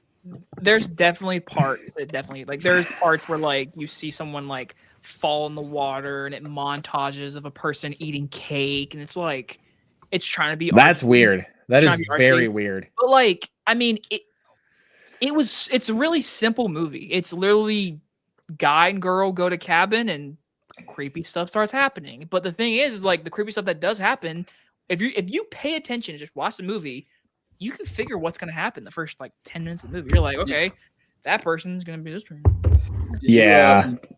I think my favorite movie that came out this year about a couple in the middle of the woods was Together. I love Together. Yeah. I still need to get it. I know it just came out and I want to get it. I did buy it. I was like shocked my Walmart had the 4K for it. So I was like, yep, I got to buy that. I will get the 4K. What'd you say, Michael? Did you like Together? I did like Together. That was a great one. I really love Together. Unfortunately, I am one of those people. I know this sounds so fucking annoying. Whenever the final result comes out from that lawsuit, which I believe from everything that I was learned on the internet, which I know the internet's the internet, it sounds like he made his movie and it's his movie. But if one day it's like, yeah, he stole the movie, then I'm like, all right, well, fuck this movie. I'm one of those people. What was the lawsuit that there was a script similar or? Like it was like a copy kind of script. So the other movie that was made was sent to Alison Brie and Dave Franco, or one of them. I don't remember that detail. They saw it, didn't do it, then did this other movie that they produced because they produced together and made it. And then at the very end, that song, I believe that song was used in the other movie. But then the director was like, he's like, technically this is from this album, so it's technically not the same song because the album rights. And then the actual story itself has similarities to it. It's all online. You can read about it. But at the end of the day, the thing that made me say, all right, this movie Together is its own movie is that he wrote the thing in like 2018, sent it to the WGA for it to get approval and, the rights, whatever. And then he just waited and waited for it to get made to the other movie. Just so happened to get made, so yeah. But all right, so let's go to the opposite of that. What's everyone's most surprising movie of 2025 so far? Oh, the Long Walk. That's really that's a good answer. Wow, Luke is like, I'm kind of shocked that's your most surprising. I mean, it's one of my favorites, but I'm kind of surprised it's your most surprising of the year. Well, it's because when I saw the trailer, I didn't think it was going to be a bad movie. I just thought it was going to be like an okay movie with some good visual effects. But the fact that I was fucking bawling my eyes out watching it, did not expect that. Okay. That makes more sense Roofman was another one. Roofman was a really emotional film, surprisingly. Love Roofman. Even though the trailers pulled it off as like a comedy, and sure, it's got some funny moments, but it's really not a comedy. Yeah. Okay, so surprises. So like I'm a very literal person. Luke knows this. So like when it comes to disappointment, I'm always looking at the movie that like I am actually looking forward to. So like when Luke said like the Rami Malek movie, like I was never looking forward to it. So it wasn't a disappointment to me. For Luke, it was because he was looking forward to it. Right. So when it comes to surprises, it's gotta be a movie that like I had no expectations. I just kind of was like, all right, let's go see the new movie for the new movie review. So this isn't my final answer, but I do want to shout this one out. I did not think Predator Badlands was going to be that good. I did not think it was going to be that good. All right. That's a good answer. I thought Begonia was pretty damn good. I was like, damn, that was pretty good. All right. Still yet to see it, though. But for the whole year, let me look. Roofman was a good shout out. I really enjoyed that movie. That was a good movie. I'll say this one. Again, this is not like my final answer, but I'll shout this one out because I wasn't expecting it to be as good as it was. Final Destination Bloodlines. That's a good answer. I was like, it might be good, but I'm good. fearing because of how long it's been since 5, this might suck. Yeah. But going into it, I was like, damn, that was good. And the characters are actually likable. Yeah. So yeah, I love that one. By the way, Dave's Hot Chicken was kind of mid. Which one? The Dave's Hot Chicken was mid. For $28. Yes. If it was 17 or below, yeah, I'd eat Price it of again. admission. Yeah. It's a shame. I have 2. I'm stuck on 2. Okay. Companion Okay. and Americana. Okay. Those are good ones. Those are 2 movies I definitely rewatched and like almost like I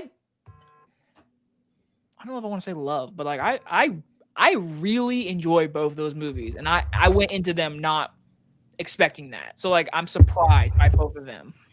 Right. I'll shout out again. This is not one of my final answers, but I'll shout out this one, Freakier Friday.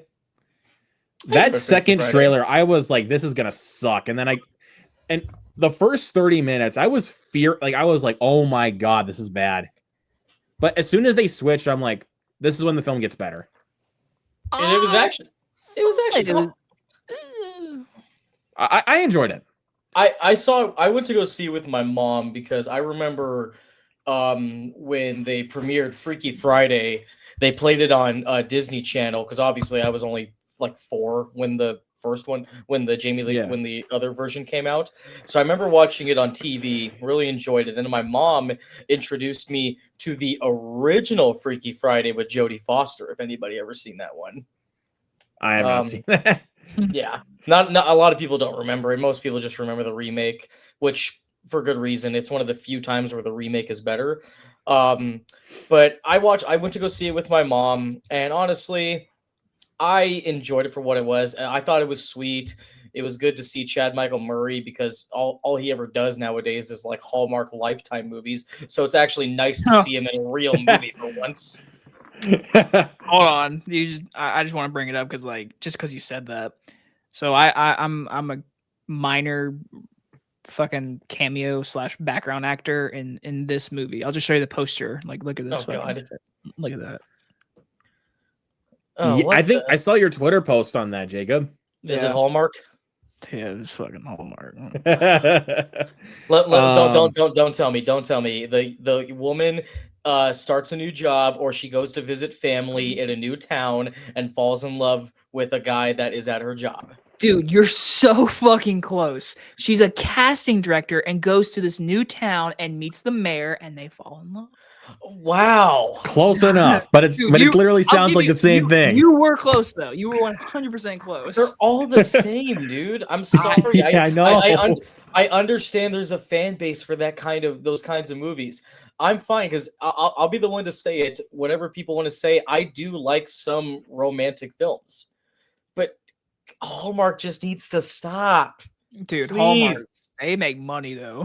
They do. Especially with Lacey Chabert coming in every freaking Hallmark movie she does. But that movie, it literally is on Amazon Prime right now. You can watch it, and I'm like, you're a background extra. Yeah, I have a shot. I'll just go and show you. I don't give a fuck. You're not gonna watch this movie, so I'm just gonna show you.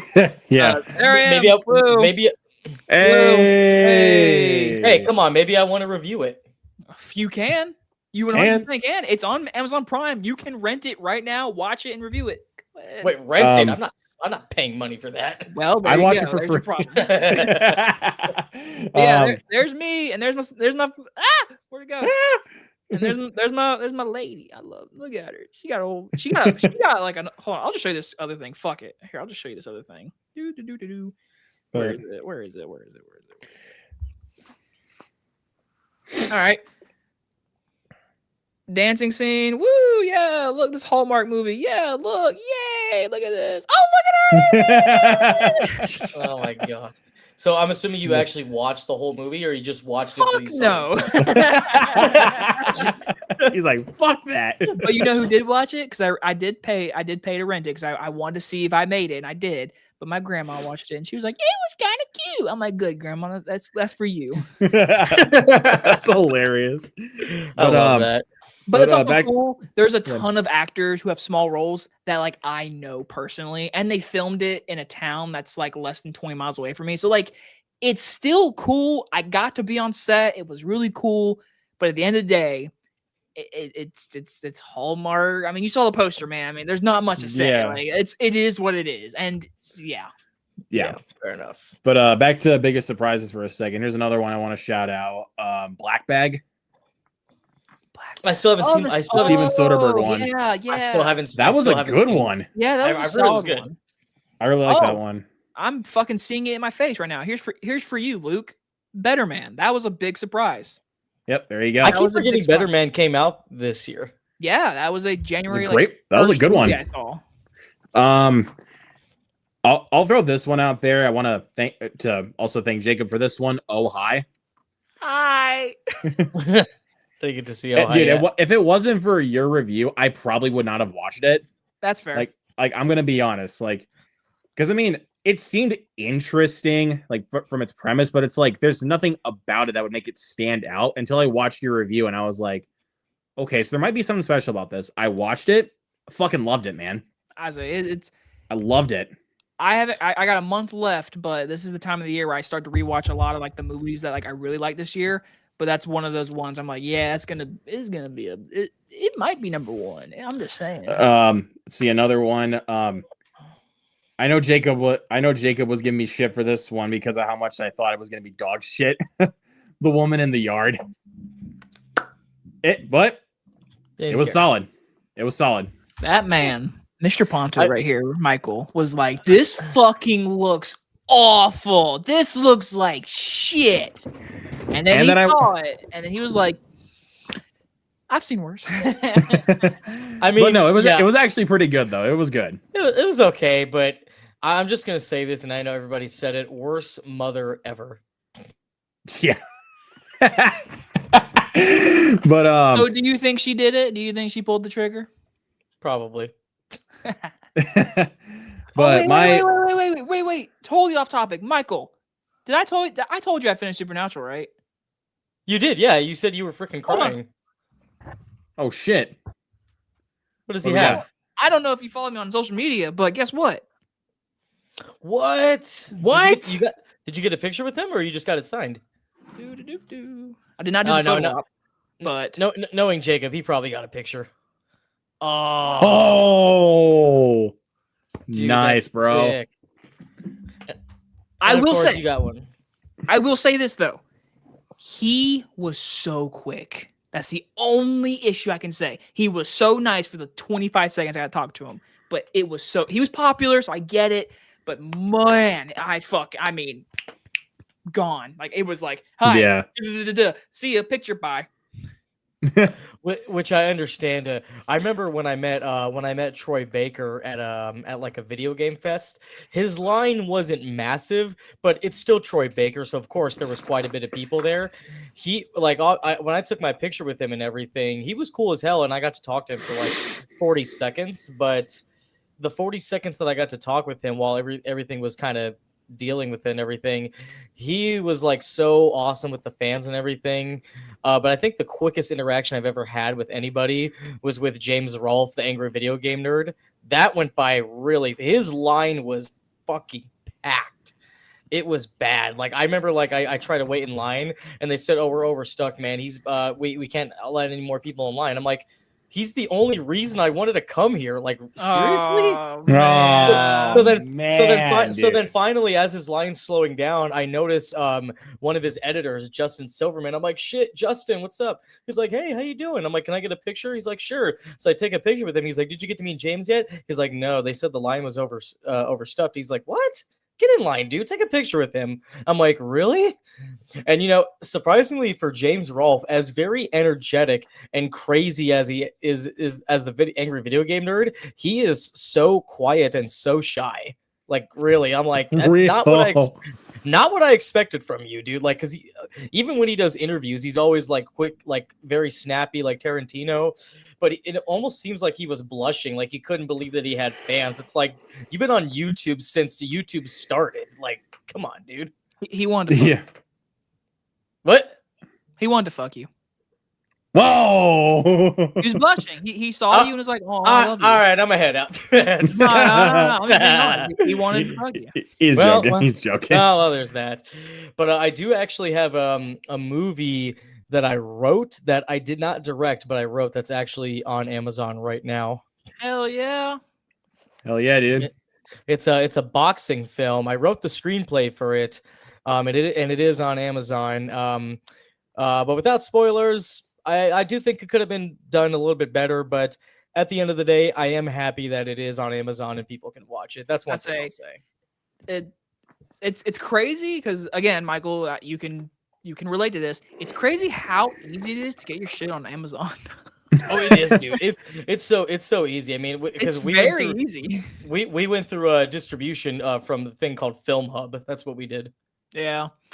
So I don't own the company that is distributing Ruby, but we are wanting to do a movie theater premiere, which is planned to happen. And then he told me he plans just to release it online because we had a really good compared to what we are, really good view count for our trailer we released for Ruby.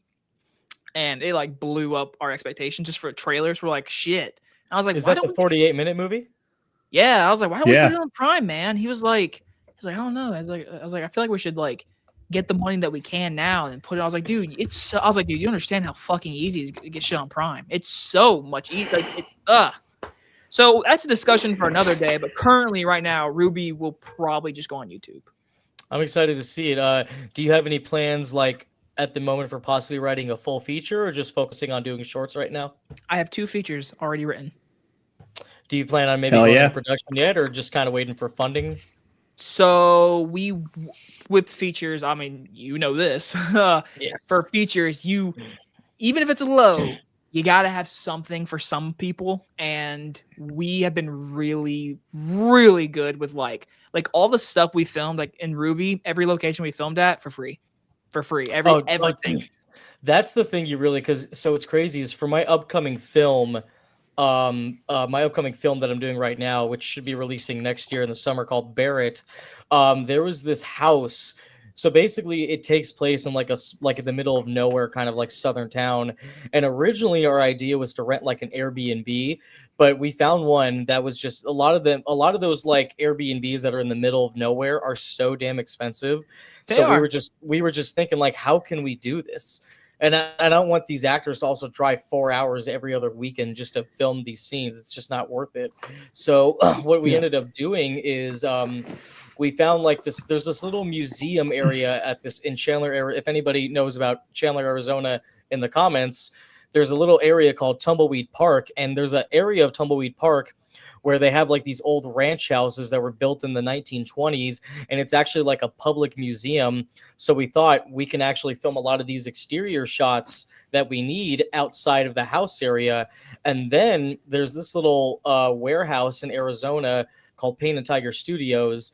It's this guy that owns this warehouse, and he rents it out to people to do TV shows, commercials, music videos, etc. Actually, Slayer did a music video over there, which was really cool.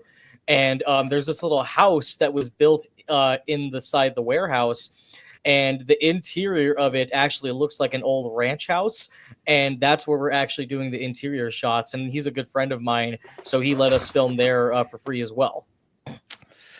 Yeah, all right. It's when you're, that's the best thing about indie projects is like you got to know someone. Like one day, like when we both reach like Chris Stuckman level, you can fucking have money to be like, yeah, we have this paper right here that says, hey, we can film. Man, I mean, the best advice I can always give people and like just is watch the video where what's his name?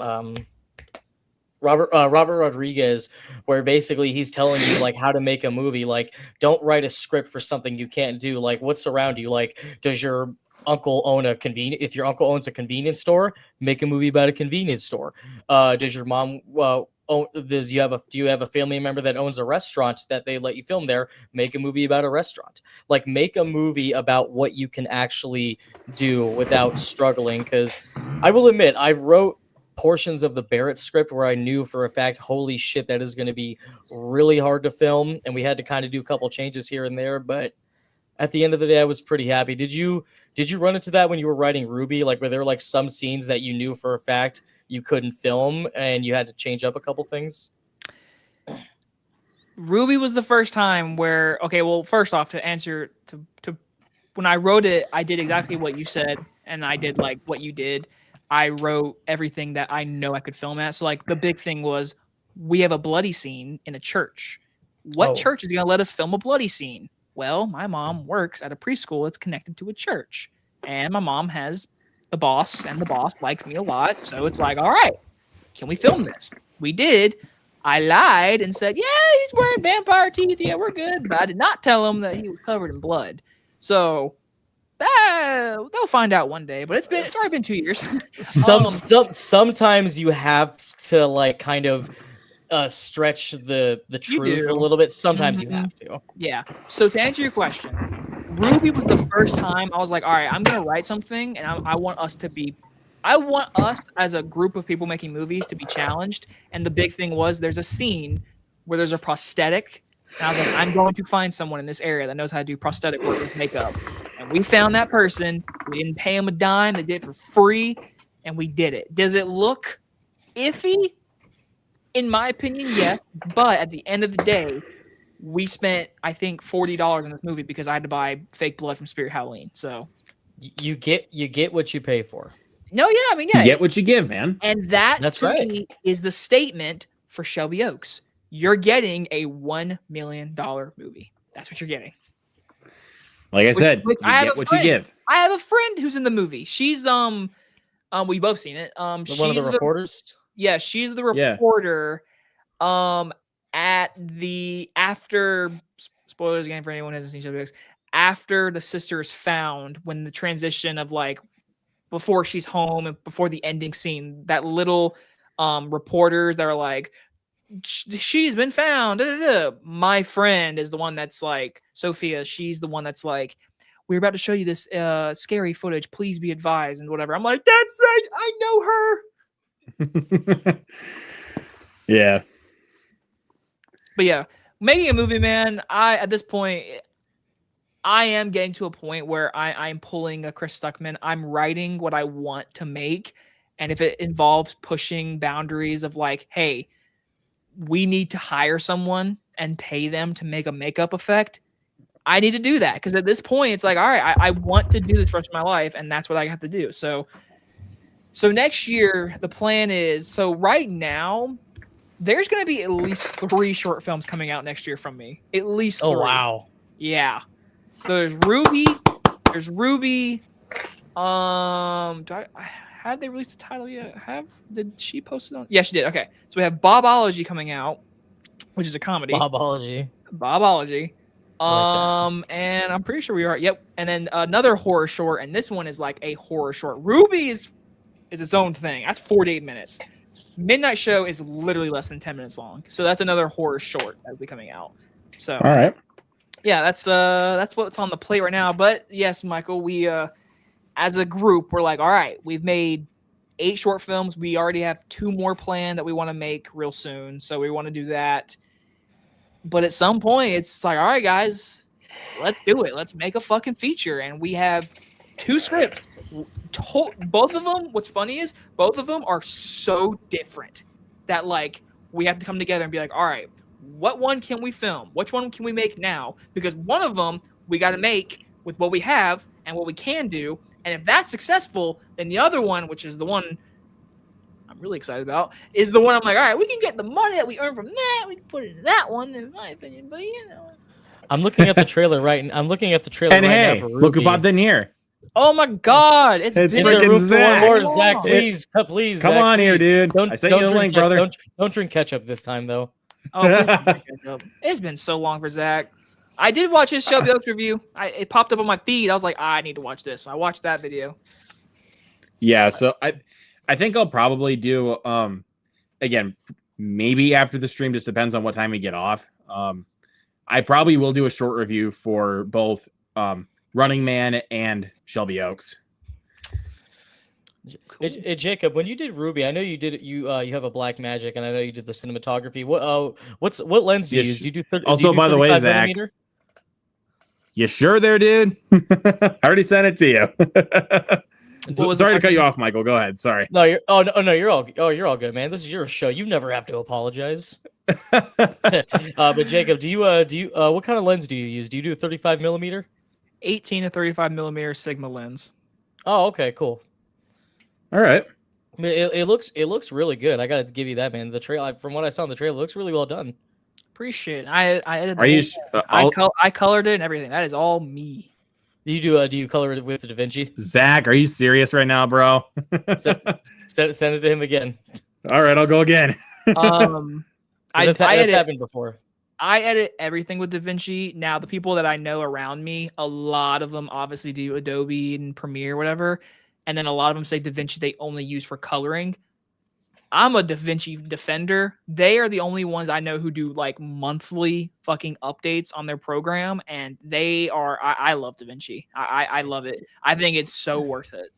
Yeah, so my DP for my movie Barrett, he does the color correction for me and everything, like right from the get-go, and he sends me the footage. So I just edit it from there, but he does color correct on DaVinci, and I edit. Yeah! You calling me a liar?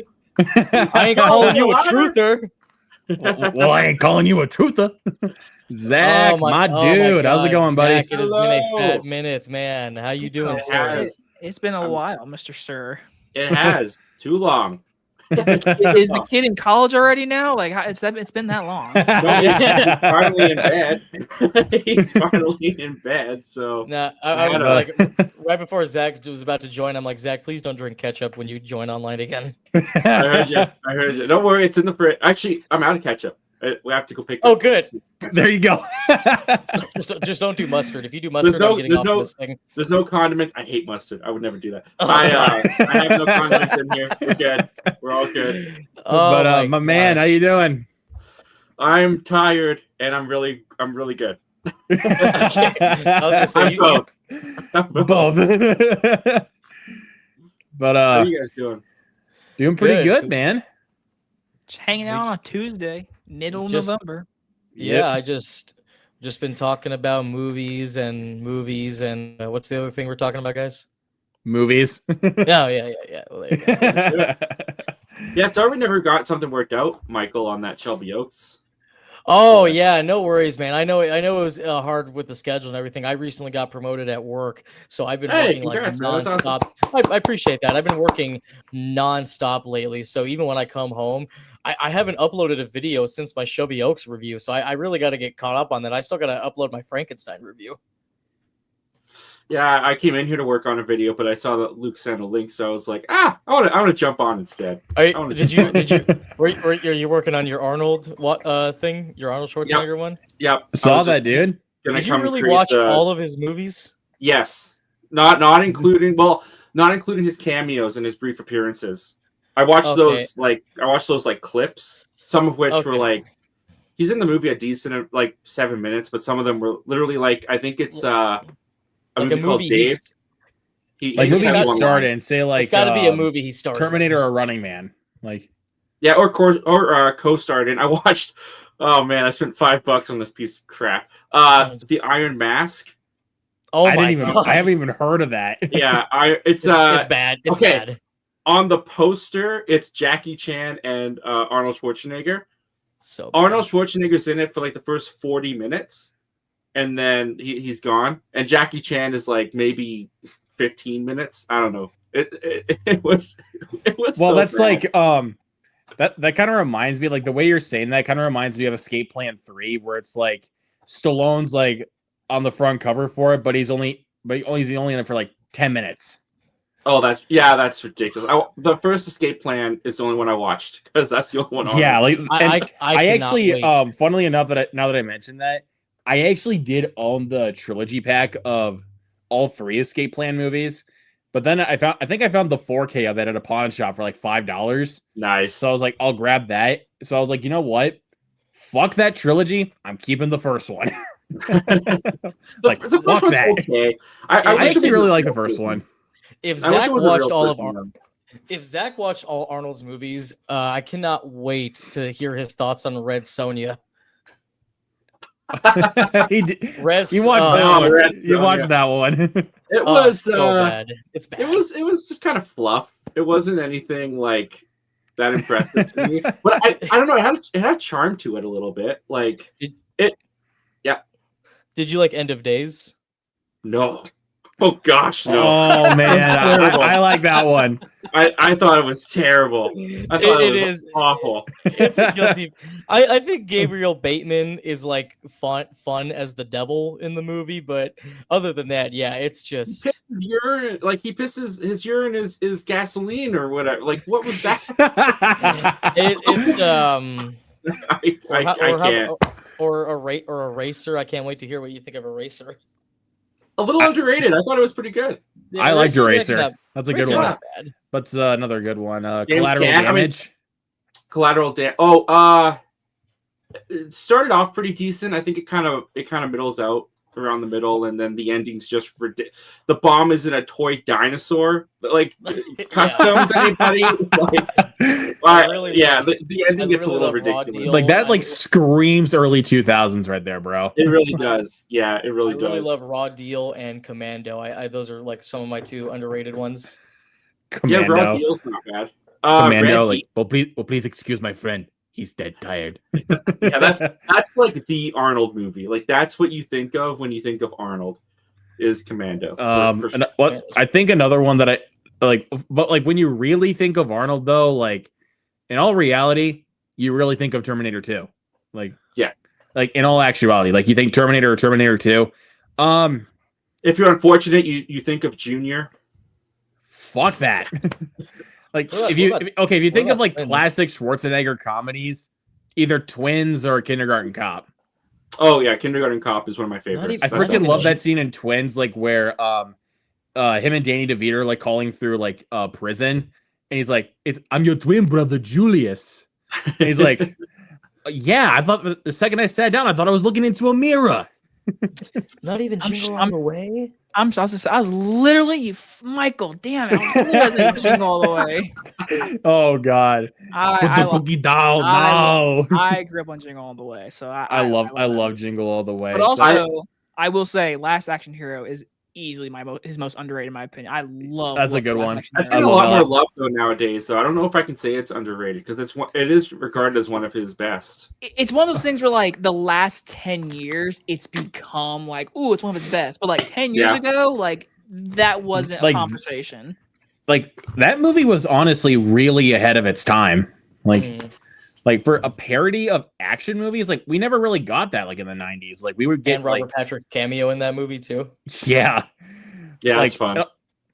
Yeah, but I really like Last Action Hero. But I gotta know, have you guys seen Hercules in New York?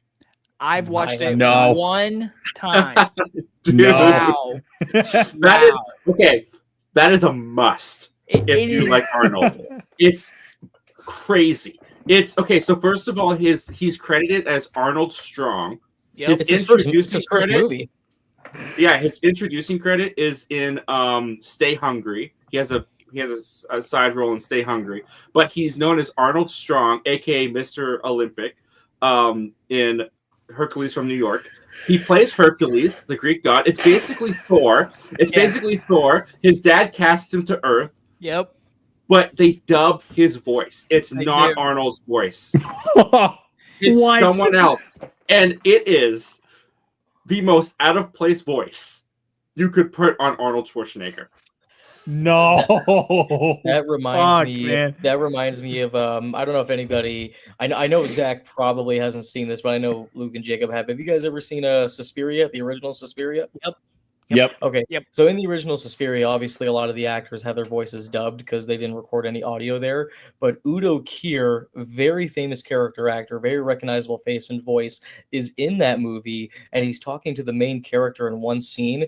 And if you guys look up a picture of Udo Kier, you will absolutely know who he is. Very famous character actor. When he's talking, you're like, that is not his fucking voice. That is not his voice. Dude, that's crazy, man. No, I gotta it's, see it's, what, it's an awful movie, but you gotta watch it. I can't wait. But there's another one. Yeah. Arnold also made a brief appearance in the movie Scavenger Hunt as a fitness trainer. Yeah, he's in it for like 2 minutes. I think 2. Yeah, scenes. like literally less than like 5 minutes. Do you count so I Pumping didn't watch Iron? it. Do you count I mean, Pumping Pumping Iron is literally documentary? his movie, so It's a documentary, so I didn't do it because it's not an acting role. Like I went to IMDb That's and did fair. acting roles, so I gotcha. Okay. Well, actually, I'll tell you this, Zach. Since we couldn't do the Shelby Oaks review, spoiler review, if you want to make it up, and if anybody else wants to, they got to review Dark Cherry. Oh, yeah. They're nice film, Shoot. huh? Well, Yeah, then I film. have to rewatch it so that way I can refresh my memory. I got to send it to everybody else again because of course YouTube got rid of it and everything, so I got to send that out. Send Do the you know link what out to happened to everybody. your channel? Like, do you know what happened with that?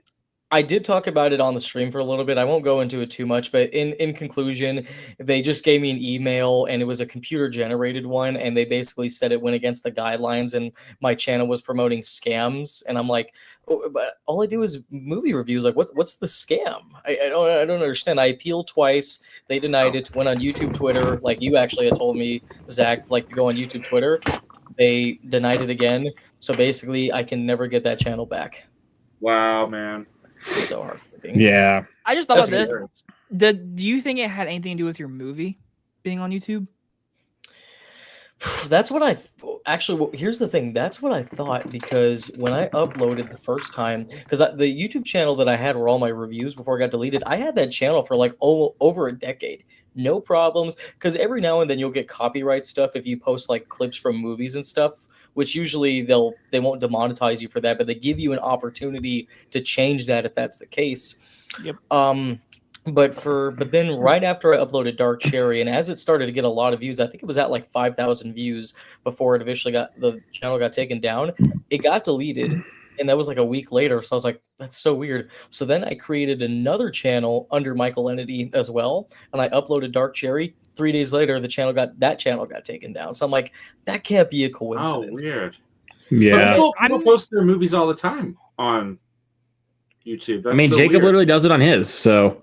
Well, and it's funny because at first, like, and then some people were like saying, Michael, do you think it has to do with the subject material? I'm like, I mean, it could, but I mean, Luke is the only one that's seen my movie. It's not real. It's pretty tame, actually. I mean, the subject material. Yeah, like it's is very hard, tame. but like it's on the same realm as Sound of Freedom, where that subject material in that movie is disturbing, but nothing, you don't see anything happen. So that's why I'm just like, there's no way. There's way worse videos on YouTube. So it just didn't make any sense. Wait till my movie. Fuck. Oh, shit. Trying to don't knock. Man, could you make a separate channel, Jacob, and then just share the post? No, that's what I did with the trailer. That's what you did? Okay. If you watch the trailer, if anyone notices, YouTube does what Instagram does now. You can now make a YouTube video and you can share it with another channel. Right. Yeah, like collaboration. Yeah, like a collab, just like that, Instagram. So like YouTube does that now, which is really cool. So that's what I did with the trailer because we wanted the Monarch channel to get seen, and everyone, the guy who owns the studio was like, hey, upload to your YouTube. I was like, I'm totally down with that because I'm not saying I have a big viewership, but like I had enough people on my subscribers. I'm like, hey, if I post this, let's see how this video does. Blew up expectations. And that's why now when we upload Ruby, I'll do the same thing. I'll upload it, but I'll collab it with the Monarch channel. Nice. There you go. But now freaking with Michael, I mean, I'm not gonna lie, Michael, from what you're telling me, even when you made the second channel and you upload your movie, 3 days later, it happened. So it might have something to do with it. I mean, I get, but here's the thing though, because there was some music that we ended up using, but I was able to actually get rights to it. I don't own the full rights, but I was able to legally use the music because it was like made by some of the music in that movie was composed by my friend, but then there was like a portion in the movie where there was some music that was composed by some random guy on YouTube. But I paid the guy like $100 to be able to legally use the music, when I posted on YouTube, because I told him like it's just gonna be posted on YouTube. It's not really going anywhere, and I ended up paying $100 for the leasing and everything. And essentially, it did get copyrighted at that point because YouTube does that thing where it scans stuff and it knows exactly like the music and stuff. So it got that, but they wouldn't delete an entire channel over that. So I don't know. Yeah, it's and weird. The thing is, YouTube won't give a concrete answer. So, and a lot of people have been like saying, dude, like, where can I watch the movie? And I just told them, as of right now, message me for a Blu-ray, which I have like 10 Dark Cherry Blu-rays ready to go right now. Nice. Yeah. That's awesome.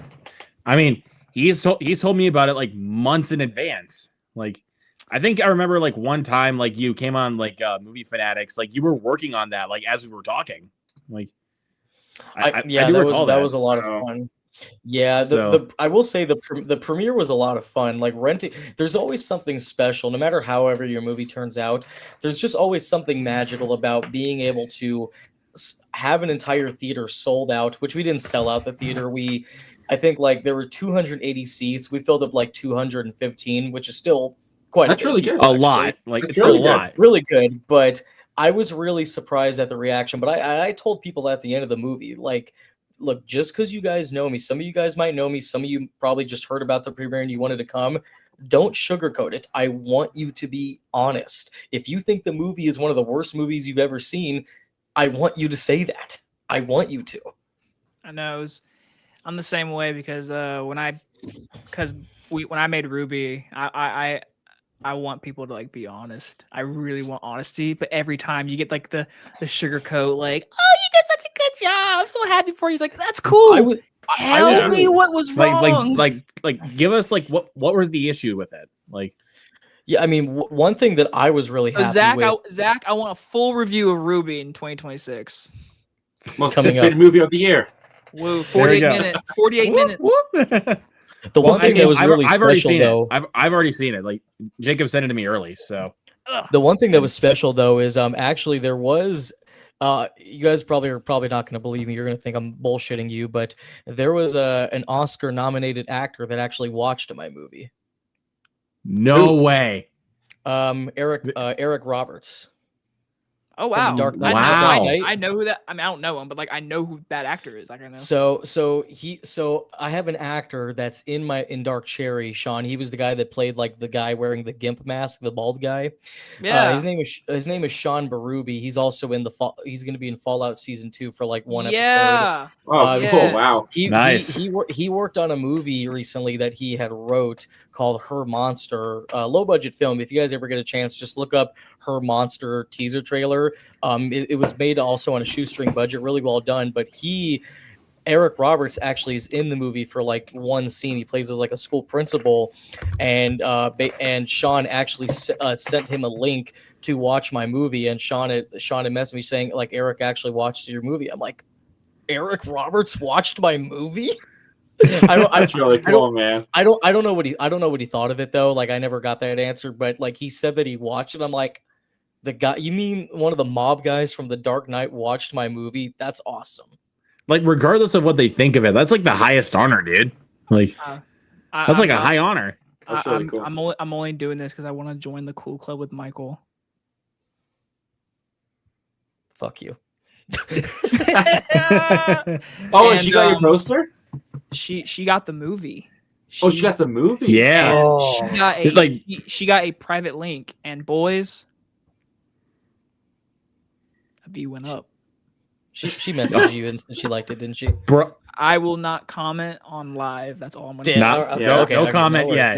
But I mean, I remember Jacob. You told me like for months that you were gonna give it to her, man. That's been the plan for over a year. So like you've like for a while, like you've told me. Again, I am not one of those people that wants to brag or anything. I just wanted to join Michael in that cool club of like, hey, our movies reached someone. Right. It's pretty cool, man. something. Well, Yeah. let me ask you Now- this: is now one of please your give us a features go. that one of your features that you wrote? Is it a horror film? Did you write? Yes. Okay. If Yes. you somehow get a very decent budget, are you going to try to cast Catherine? 1,000%. When she Like, I know Jacob. when I know she he would do it. recognized me and gave me a hug, I was like, "Where's the fucking ring?" I was like, "Mary, please." It's kind of hard not to remember you though, Jacob, and I mean that in a good way. In all honesty, like I haven't talked about this recent con live. I was going to do a video, but I didn't. I haven't seen her since last September. So it's been over a year. For her to genuinely see me and be like, "Jacob, oh my gosh, hey, give me a hug." I was like, "I love you." Long distance friendship. Where's the ring? Yep. Yep. The only, Shut up, Zach. the- Don't say the that. only time, No. the only time that Whoa, ever, what? It's what? Oh, the only, He's like, The only oh, time that wait a ever sec. no, the only time that ever happened for me is when I met Greg Sestero, Mark from The Room. I've met him. Oh, yeah. I've met him 4 times. What a story, Mark. I met him 4 times, and he only recognized me because the first time I met him, I was wearing like Terrifier merch. I had a Terrifier hat, Terrifier hoodie, and all that stuff. And I guess he's a big fan of Terrifier, so he recognized that. So I just said, you know what? From now on, every time The Room, because The Room plays in theaters like every spring. Every year, and they played it in Arizona. I'm just gonna wear a Terrifier shirt every time I meet him, just so that way he'll remember me. That's funny. Perfect. And, That's and it funny. worked. And it works every time. He doesn't know my name though. He just goes, "Oh, the Terrifier guy," and I'm like, "You know I have a name, right?" Good enough. See, that to me is why I literally like melted when she said my name. I was like, "Oh my Yeah. god." Like, oh my god. And I know, Zach. I know you're like, did you ask her if she's in Doomsday? No, but the person in front of me did, and her answer was so basic. She was like, "What is that?" She's like, "I don't know." She's like, "I really don't know." I was like, "Wow." I was like, I You're don't definitely think not in that she it. would be in Doomsday. She's I not in don't- Doomsday. No. I don't so. think so. She definitely It's knows not. what it I is, don't know if though. it's gonna happen there, man. I don't know if we'll No. ever see her again. She'll end up in Like, Secret Wars. yeah, she's gonna come back at one point. I think Like- so. I don't know. I mean, listen, it's listen. possible. Like, there's a possibility. Listen, even though I sit here and I tell you how much I like her and everything, I'll tell you, I've told Zach this before. I think I told you this before. I think Ant-Man and the Wasp: Quantumania is my least favorite Marvel movie. Like, it sucks. Like, I don't like it. You want to know something, Jacob? Taking thought process. It's not my least favorite as well. I mean, I just don't like. It's not good. It fucking sucks. And- man. I haven't I'll haven't say seen it. it since theaters. And I'll say it, Catherine in that movie, not good. Yeah. She's You she's Yeah. not good. didn't tell her that though. Pretty forgettable. Hell no. No, like don't do that. If anything, because I was there to give her my movie, if I wanted to ask, I wanted to be like, "Hey, what's Ready or Not 2 about?" That's what I want to ask, but I didn't. But like, that's what I would want to ask. And then I'd be like, "Hey, why are you working on a shark movie from the guy who made Imaginary? Why are you doing that?" Oh, Imaginary. Oh, Oh, Oh, God. fuck that piece of shit. That was has dude, that was Jeff- my top has 5 Jeff- worst last year. Has Jeff Wadlow ever made a good movie like terrible. ever? Yeah. Kick ass too. That was good. What about Never Back Down? Do you remember that movie? Oh, Never I do. Back Oh, Down? that was a- movie. I do That one's remember. all right, but that one's like Karate Kid ripoff. I want to share my with discount Tom Cruise basically. He looks exactly like Tom Cruise. It's scary. That's Actually, why, because for the I longest time, I didn't know this until like a few years ago, that Never Back Down was basically the discount Tom Cruise and Scarlett Johansson movie. Oh, well, that was Amber Heard. Yeah, but now we just know her as Johnny Depp's crazy ass ex-wife. I want to share my Right. screen But- for 2 seconds. but I want to see if this. I want to see if this Oh, yeah. works. Hold on. I Can showed y'all my see mom. my- Whoa, Never what the Back heck? Down. Y'all Whoa. see it? Whoa. Y'all see I the think lock so. screen? No, not that screen. Show lock screen. How do I show lock screen? Stop. Can you try to minimize the tab? I'm I pretty want sure it's no- not. I'm Share pretty sure it's not screen. voice activated. Share screen. Oh, thank you, Michael. Voice activate this thing, god damn it. Entire screen. Okay, there we go. There we go. All right, let's try it again. All right, now do it. Now do it. Look at that. Dude. I'm a simp. I'm a simp. Oh, guys. man. It's official. Are your cheeks actually that red, or was it just in that moment? Oh my god, you're Dude, one of Michael, come on. don't do you're that. one of the commenters. That's what you are. You want to come? That's Wait, so did somebody actually comment that? dude. People have all commented, the like Jacob's told time. me, like people have commented that like multiple times. I just have red rosy cheeks. Like Red rosy cheeks. yeah. I thought it was So just it's in like, that so moment, 'cause what, my cheeks man? would have been red in a moment like that too. But Especially if I ran into freaking Lauren Lavera from Terrifier. bro, same here, man. He had one of the longest lines at Texas. I mean, Was it One really of I mean, that come, long? I mean, Michael, Yeah. come on, look at me, dude. Ugh. Freaking Terrifier fan right here. like her, Damien Leone, and David Howard Thornton. They had some of the longest lines at Texas Fright Dave, Fair. I'm actually That doesn't doing surprise me, man. I actually have the honor. So David Howard Thornton's actually coming to Arizona for like a day, and he's coming to this horror shop called Horror Monger, and I'm really good friends with the owners. And I talked to them and say like, hey, do you think you guys could talk to David and his agent, maybe see if I could do like a 2-minute interview with him? And I actually get to talk to him for like 2 minutes. I got to do a small interview with David, so that's gonna be a lot Cool, of fun. man. Nice. That's I'm re- awesome. I'm really excited dope, for him, man, bro. because the line over there is going to be packed. I mean, as popular as Terrifier is basically now $100 million franchise, It is. Yeah. which good for them. I mean, when's the Like last that's even time you've just ever heard crazy of to a- think about, bro. Like, Well, dude, like the whole idea of movie, not including All Hallows Eve and everything, just starting with Terrifier, $20,000 something budget. The fact that a movie like that turns into $100 million franchise, that's something that everybody kept saying would never happen again, because that's always how it was in the 80s. But it happened like in the 21st century. That's insane. That's insane. It's Yeah. inspiring. It's inspiring. I mean, Yeah. I will say this too, just to get, because I haven't talked to Zach in forever. Zach, for some reason, I mean, I think I do. I don't really know. I was literally on Instagram the other day. I was looking at like Instagram stories, and you popped up my feed because of the Shelby Oaks review. Oh, really? Yeah, Yeah. Oh, that's fun. just out of nowhere. Like I was like, oh, look at There I am. Zach reviewing Shelby Oaks, and I was like, oh Dude. shit, let me go Ah, back to man, his channel. yeah. I miss being able to wake up getting Instagram messages from Zach about the StreamYard thing for the members talk. I miss that so much. Oh yeah, man. Memories, Yeah, I know. That was memories. fun. So I'm glad I was there for the last one though. So There you go. I do have to ask Zach, what is your plans for 2026? Oh no. We're a couple There's months no- away there, buddy. There's no plans anymore. There's dude. no plan. Wow, There's I literally mean, no goddamn plan. you know what? I mean, As a person that doesn't have a child, that makes sense. Your life is completely like, well, there's child. like ideas for sure. Yeah. Like I have video ideas and stuff I want to do, but So yeah, how does that it's- work? So how does that work nowadays, Zach? Because I know like you probably don't go to the movies as much, being a father now and everything, and I can relate to that. Mhm. Is it to the point where like you kind of have to accommodate and like figure out a perfect day to go, or do you sometimes take your wife and child, or is it just like you only go by yourself? He's never gone. I usually just go by myself. And yeah, it's kind of like working out a day. A lot of it is dependent on how the day, because I'm at work. In Canada, I don't know how it is in the States, but in Canada, the mother gets a year of maternity leave. So What? my wife's been off for a What? year. Yeah, That's yeah. insane. So my wife's been off for a year, so she's just home all day with him. So She gets paid for a year. well, it's dependent on like income and stuff too. But like, yeah, I was she gonna she say, gets that's like insane.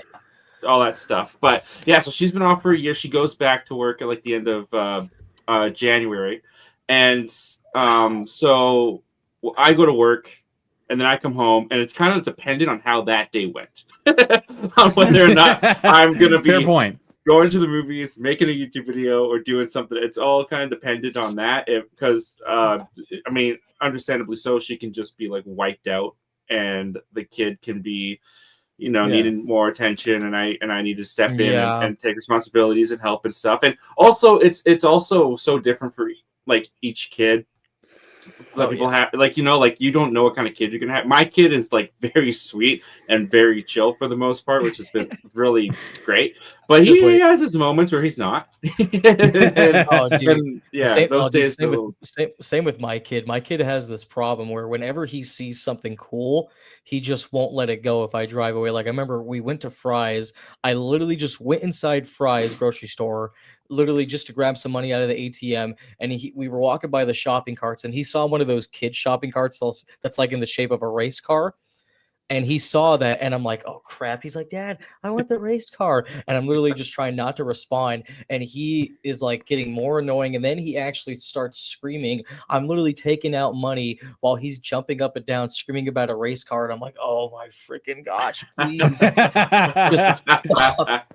And then I'm like grabbing him by the arm, and like he's like making me drag him. It's like that kid in SpongeBob. The dad, I want it, and the dad has to tackle him.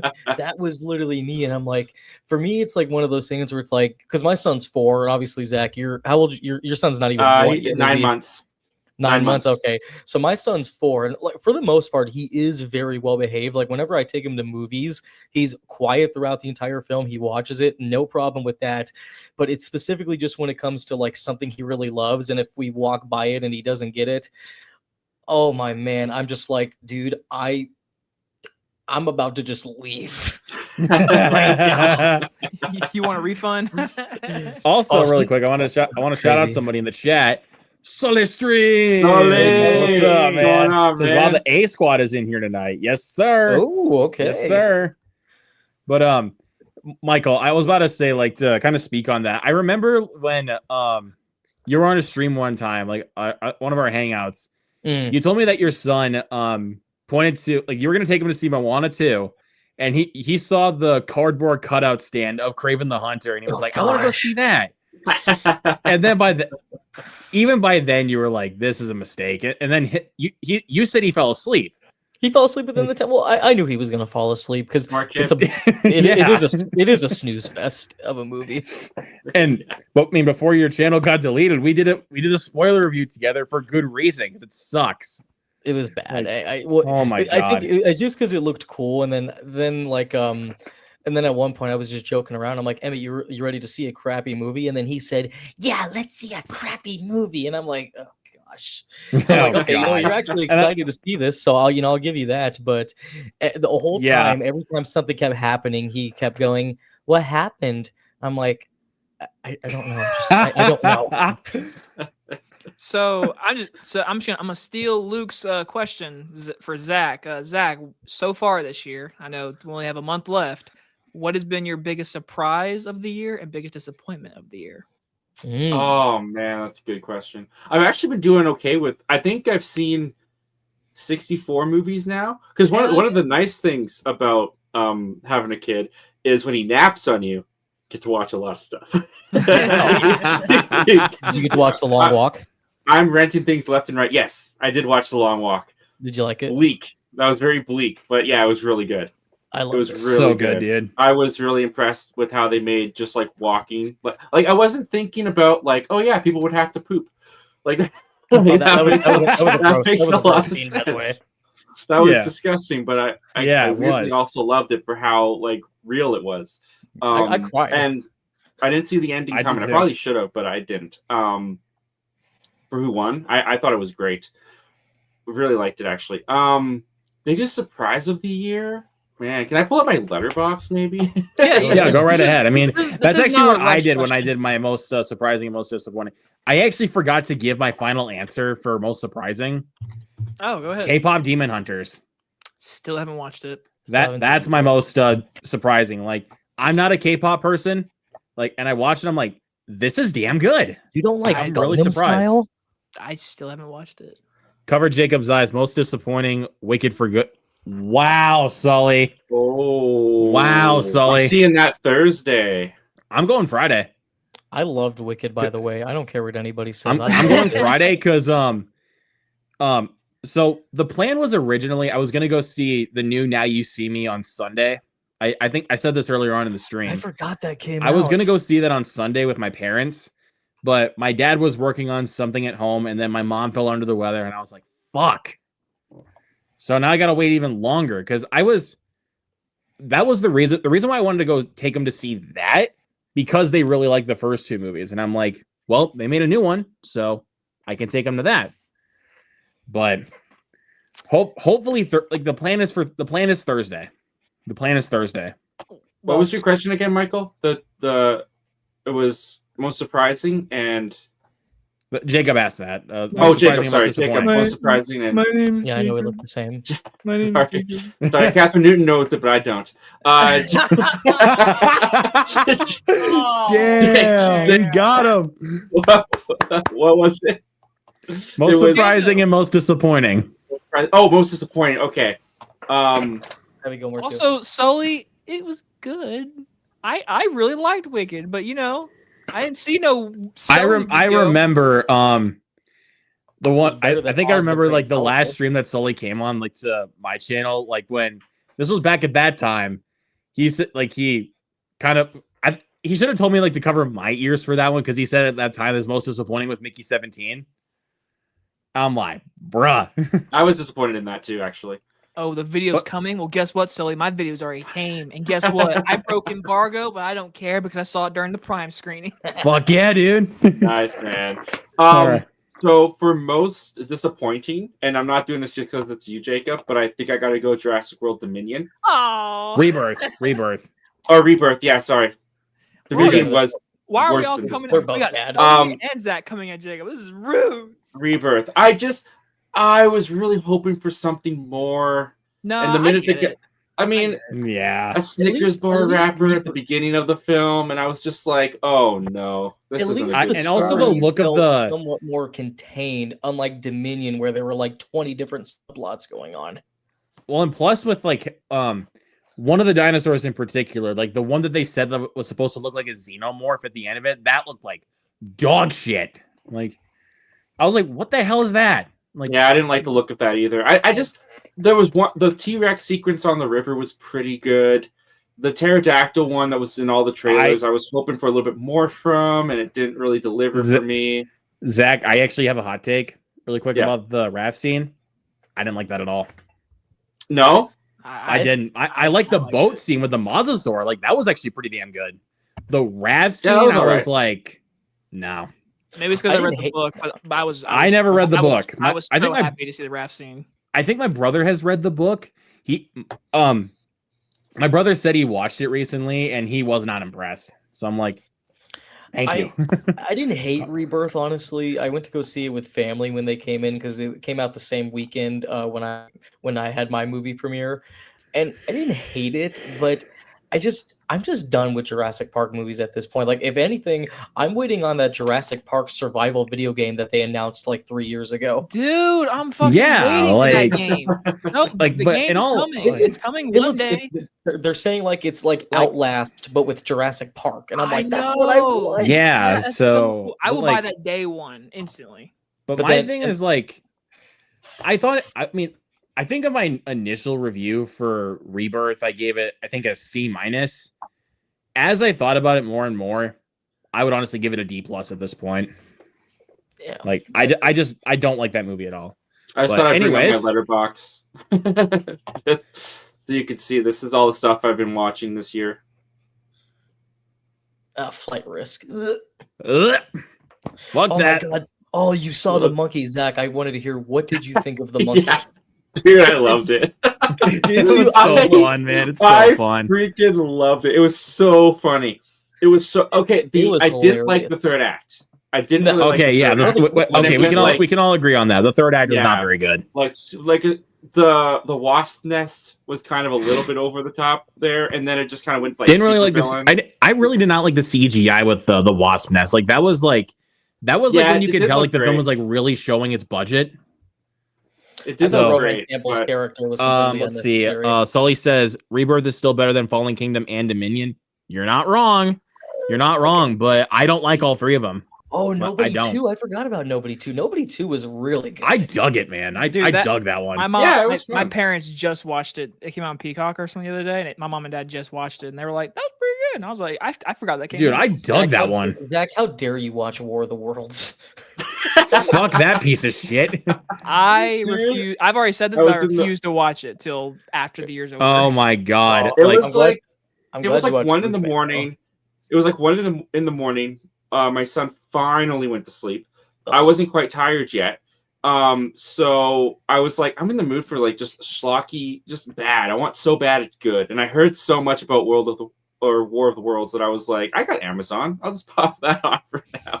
And I was cackling throughout. I think when I was over at my mom's house doing laundry, I think I watched Heads of State, and then I watched, which I actually really liked Heads of State. Okay. And then I watched that, and then I watched War of the Worlds, and I'm like, I regret my actions.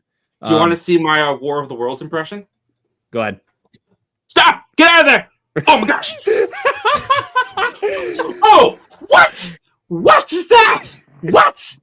Oh yeah. Mm-hmm. Oh, you ain't gonna take us down, aliens. Mm-hmm. Okay, so YouTube gold. But let's talk. We're filming right now, impression. so I think now we can do a remake of War of the Worlds since we just filmed that part right now.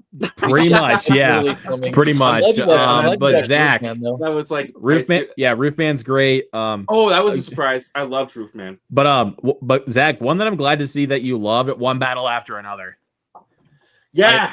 That was yeah, one battle after another. I watched that the other day. That's my number one of the year right now. That was an interesting watch for me because it started, and I was like maybe 40 minutes into it, and I was like, this is the one that everyone's like raving about, huh? Like I was just kind of I don't know what it was. It just wasn't clicking with me, and then the minute that the time jump, like it really ramped up. It was after the time. It was probably after Leo DiCaprio gets, I don't want to spoil it, but he gets captured or he like arrested at that point. After he was running around with the phones and everything. From that point on, something just changed and I was like, I'm digging this. Yeah, this is really, really good. And I thought Sean Penn as Lockjaw was amazing. That's really best supporting actor right there, bro. It's really disappointing that it didn't make back its budget, but it's still. And dude, the day that I went and saw that, Jacob, go ahead. I was gonna say, like you were saying, it did make its budget back, which it will like lose money, but it did just make 200 million worldwide, that's pretty good. Yeah, pretty good. But I was gonna say, the day I went and saw this movie, when I went and saw One Battle After Another in the theaters, besides me and my friend, it was completely empty. And I'm like, really? Like, because the night before, you know what? Fuck it. Spoilers for my worst of the year list. Just the more and more I thought about it, Strangers Chapter 2, that's my least favorite movie of the year right now. There was 4 other people at my screening for that piece of shit, and no one there for One Battle After Another. And I'm like, do you guys just not want to support like good cinema? Zach doesn't need to watch that. He just should don't. Zach, like save your time. Zach won't be watching that. You didn't even watch chapter 1. Not interested. I did see the original Strangers though. That's a good movie. Like the original's a good one. Freaked me out. Yeah, that was a scary one. I just watched recently. I don't remember if you guys remember this movie, but I know this is off topic. Just yesterday, or it was the night before, I just watched. It's on Tubi for free. I just watched Teen Wolf with Michael J. Fox. Love it. Oh, I love that movie. I know Zach. Bad, but I love that movie. But Zach, yeah, I didn't bother with the show. But Zach, I wanted to ask, how did you feel about Eddington? I thought that Eddington, okay, I liked it overall. I mean, the last, whatever it is, 40 minutes, it goes off the rails. Like it goes completely bonkers. And why does Joaquin Phoenix always have to show his dick? I just always have to ask that. But and Willem Dafoe. Just so unnecessary. But every time. Let's just keep it at that. Great. Anyways, yeah, no, but my biggest thing with it was like it tried to tackle almost like every political conversation or issue, whatever that's going on. That it almost said nothing because it tried to say like everything. Well, even at times, like when I tried to cover some of those topics, it felt really self-indulgent. Like it did feel, yeah, I would agree with that too. But I thought the performances were great. Pedro Pascal popped up, and I was like, of course. But I was not expecting Emma Stone to be in it, so that was. But I wish she had a little bit of a bigger Pointless. part. I really did not like her wasted. subplot with Austin Butler. Like God. that's all. I think once it gets to Yeah. that point, and then they get to the Black Lives Matter movement, that's when the film really starts to slow down and become insanely boring. Like I wasn't bored, but I was just kind of like, what's the point? Like I was kind of waiting for it to get there. Like it's an interesting depiction of like how they of how Ari Aster like depicted like the riots. Like it was an interesting way to do it. I just didn't like the execution. I also feel like it was just too early to make a movie about something like that. It's honestly too early to make a movie about COVID. But because it's kind of like, with 1992, which that was like very similar to Eddington, where it's a fictional story but put in like a real event. Did anybody see 1992? Yeah, I did too. It. That's a good one. It was really good because it was depicting the LA riots, which everybody knows was a real riot that happened.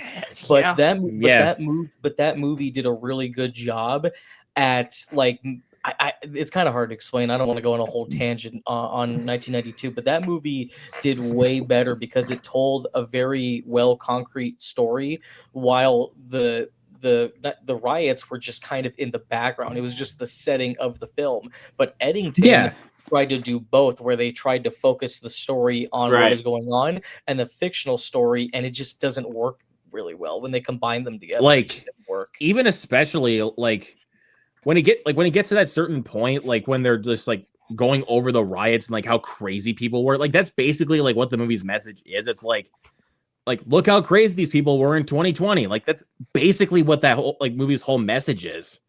And like it just doesn't really come through. But like no movies like you were saying, Zach, like when it comes to like the last 40 minutes, like when it comes to the explosion happens and then the shootout happens, that's when I'm like, this is awesome. Like this is the movie I wanted. And then it gets to the ending where he becomes it shows him as like this rich asshole, and I'm like, fuck this. No. Like you could have ended it like right as the guy who killed the terrorist like gets taken in. You could have ended it there and it would have been perfect. Yeah. It was also 30 minutes too long. But it was like when it got to spoilers, I just got to say it, spoilers. I really don't care. When Pedro Pascal gets killed off, that's halfway through the movie. I thought, to me, that was the best scene. To me, that was really. It was shocking, but then it was so shocking. I was like, oh shit! And then you realize it's Joaquin doing it. I was like, all right. But even I liked that scene and the scene in the police station when they're trying to blame it on the other cop. I liked all that. All like that was really good. that was actually not bad. But again, once it gets to the shootout, that's when I'm like, great. And then the ending, I'm like, you could have cut that out, and that would have made a huge difference. Well, it kind of feels like it becomes a different movie. Yeah, like you could have made that into a separate movie, and it would have actually worked better. Like if you actually did it in a different way. But again, I love the standoff between Joaquin and Pedro Pascal. Like that's that's like the first 25 minutes of the movie, I think. Yeah. That's when I'm like, okay, this is not too bad. Like how these two are kind of squaring off, like, okay. But like I said, once it gets to the riots and the Black Lives Matter movement, I'm like, oh my God. I do have to ask though, even in 2020, are we still playing Katy Perry's Firework at our house parties? You know what? I remember that. Like that. I'm gonna say yeah. I still have it on my music library, but I haven't listened to it in a while. But you actually want to know something though, Zach? I live in the South, and there's a lot of places I go to, and they play that still. Yeah. But Zach, you want to know something about that? That to me, in regards to like the comedy scenes, that in my opinion was the funniest scene in the movie. Like when Joaquin Phoenix just like walks up to like where the stereo is to turn the music down, and then Pedro Pascal just turns it back up, and he's like, "Turn the noise down," and he slaps him twice. I'm like, that's pretty funny. But in all actuality, like when you look up behind the scenes, Pedro Pascal did not want to slap Joaquin Phoenix like at all. He didn't want to slap him. So I gotta bring this So- up real quick. I gotta bring this up real quick since Zach just mentioned like music playlists. So Zach, when I remember this was like almost a year ago actually, when I found out that like you also had your live streams as podcasts. I was a dumbass, unfortunately, and I thought podcasts were also on Apple Music. So when I typed in Zach Milne, I actually found like your road trip music playlist, and I'm like, Zach's actually got some good shit Oh, on really? here. That I popped swear to up? yeah, No way. Seriously? Dude! I didn't know that was a thing. yeah, no. So I Fucking typed it in. hell. I was just going on there just to see. I clicked on profile just to see if your podcast was on there because I thought podcasts were on Apple Music, and then I, I don't saw even your think picture. I have that That was playlist your on road here trip anymore. playlist, I bruh. saw your picture and I am like, Zach's got some good stuff on here. He's got Queen, One Direction, That's he's got crazy. I Lil didn't know that Dicky. popped up. I didn't know Oh, I said man. that popped up. I think That hasn't been updated. That's in a pretty. while. I can't lie though, man. That's pretty awesome, you had Big Time Rush. Come on, man, Big Time Rush. dude. still goes Nostalgia, Dude. bro. Hell yeah. VTR? They were Heck yeah, they were I've- just in Arizona a couple months ago, and I freaking missed it.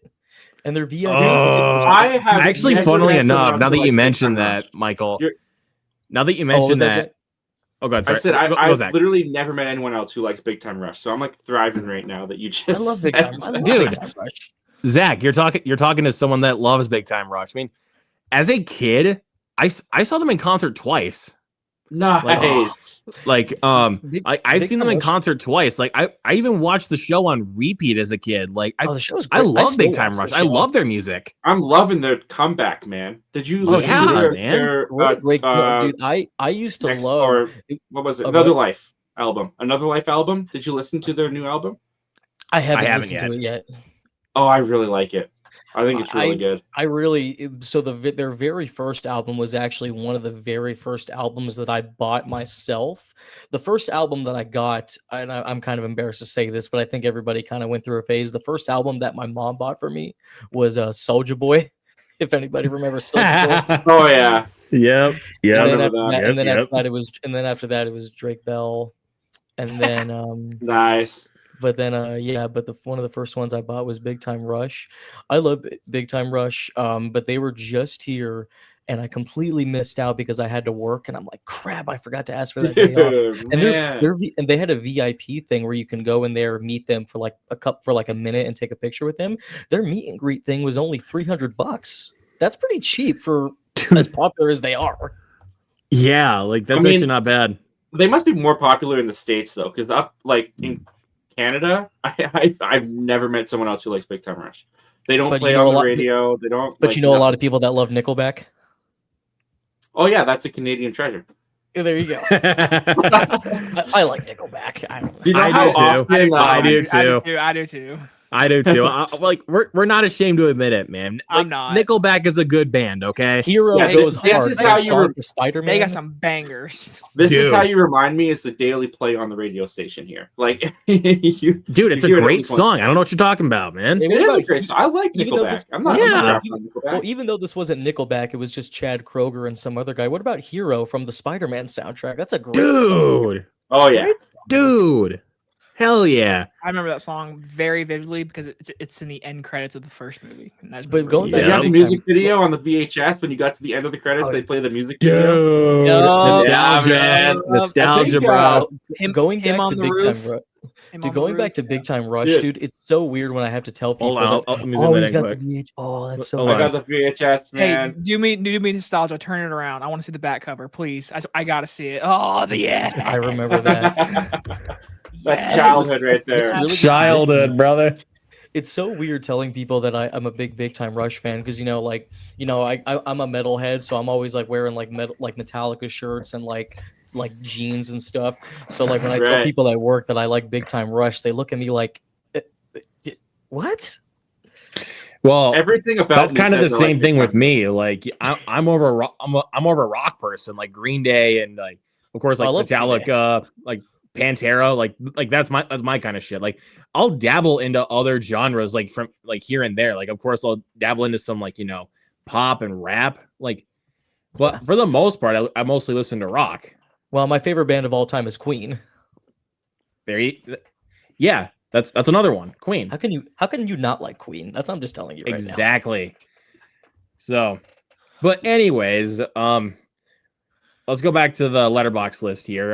Yes. Oh yeah. Oh, wait. Is it- I was gonna ask a question about real this. quick. I was gonna Go say ahead. it's about Letterboxd, so it's continuing the conversation. So Zach, you don't have to say it for video's sake, because I'm assuming you plan to do a best year, whatever. But right now, Maybe. currently, okay. Well, then if you feel comfortable saying it, then you can say it live, because I don't usually do this. But right now, November 18th, do you have a firm favorite movie of the year?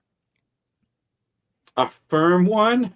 I don't know, because it was for a while Sinners. Sinners was really great. Sinners was there for quite some time, but I really liked Roofman, Wow. and I really liked One Battle After Another, and just want to make How sure about I'm not Weapons? forgetting. I really liked Magazine Dreams. I don't know how other people felt about that, but I loved Magazine Dreams. I don't think Okay, I've I'm gonna say it. I'm gonna say this, Zach. I mean, I'm glad you loved it, man. I was not very big on it. Fair. That's fair. I kind of thought it was just Nightcrawler 2.0, honestly, to me. Like, it's kind of the same concept when I you can see really that. think about it. Like, basically, like this one guy's obsession, like to do a certain thing and doing anything he can to succeed. Like, it's pretty much kind of the same formula to me. I've always been big on movies about obsession, but Zach, did you like Weapons? I see Weapons on here. Did you like it? I did, but I thought it was overrated, to be honest. It was. Oh, okay. Yeah, that's fair. That's fair. I loved Novocaine. That would be a favorite Dude, I of the year, love though. Novocaine.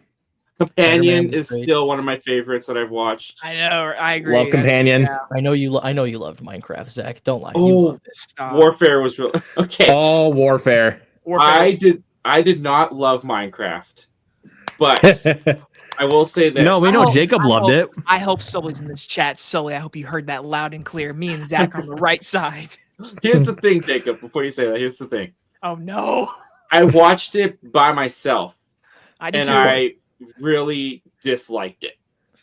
Then I showed it to my wife because I was like, "This is no. ridiculous. You just gotta watch it." The wife got you. And she was really into it. No. And because she was really into it, a little like some aspects of it became Aw. funnier to me as well.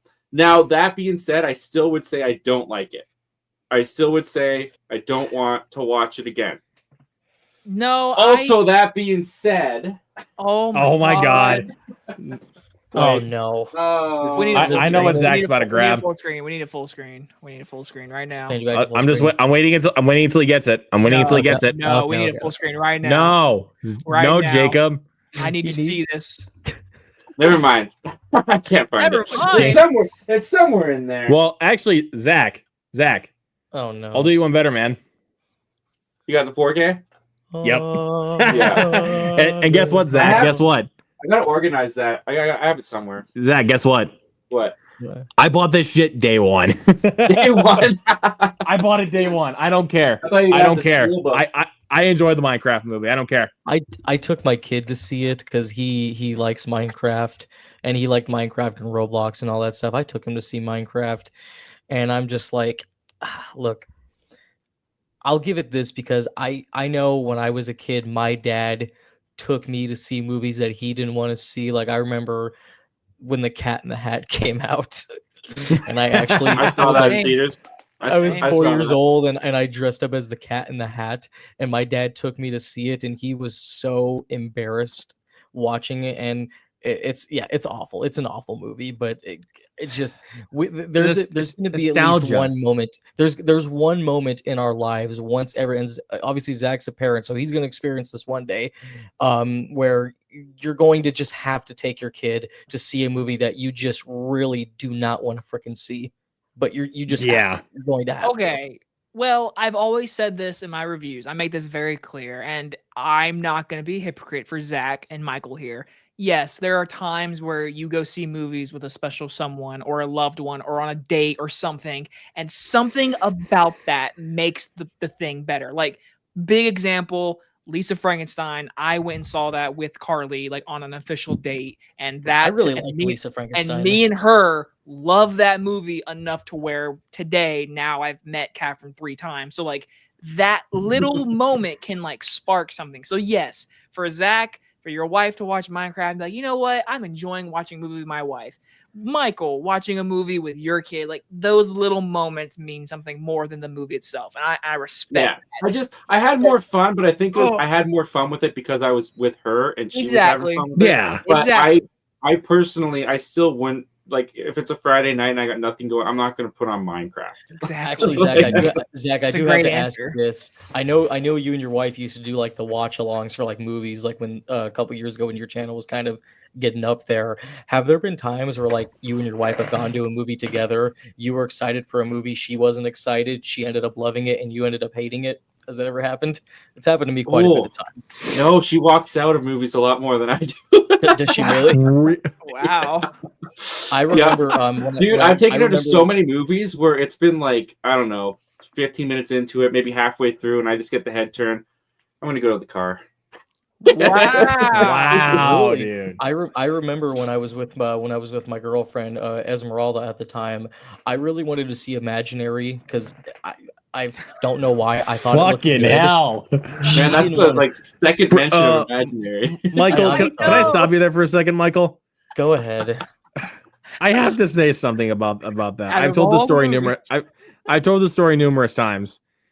When that twist was revealed, I don't even know if you can really call it a fucking twist. It's not a when twist. that was when the reveal came in halfway through, I literally got up from my seat. I walked to the hallway and I stood there for like 2 minutes. I almost left because I was like, this makes no fucking sense. My brain is hurting.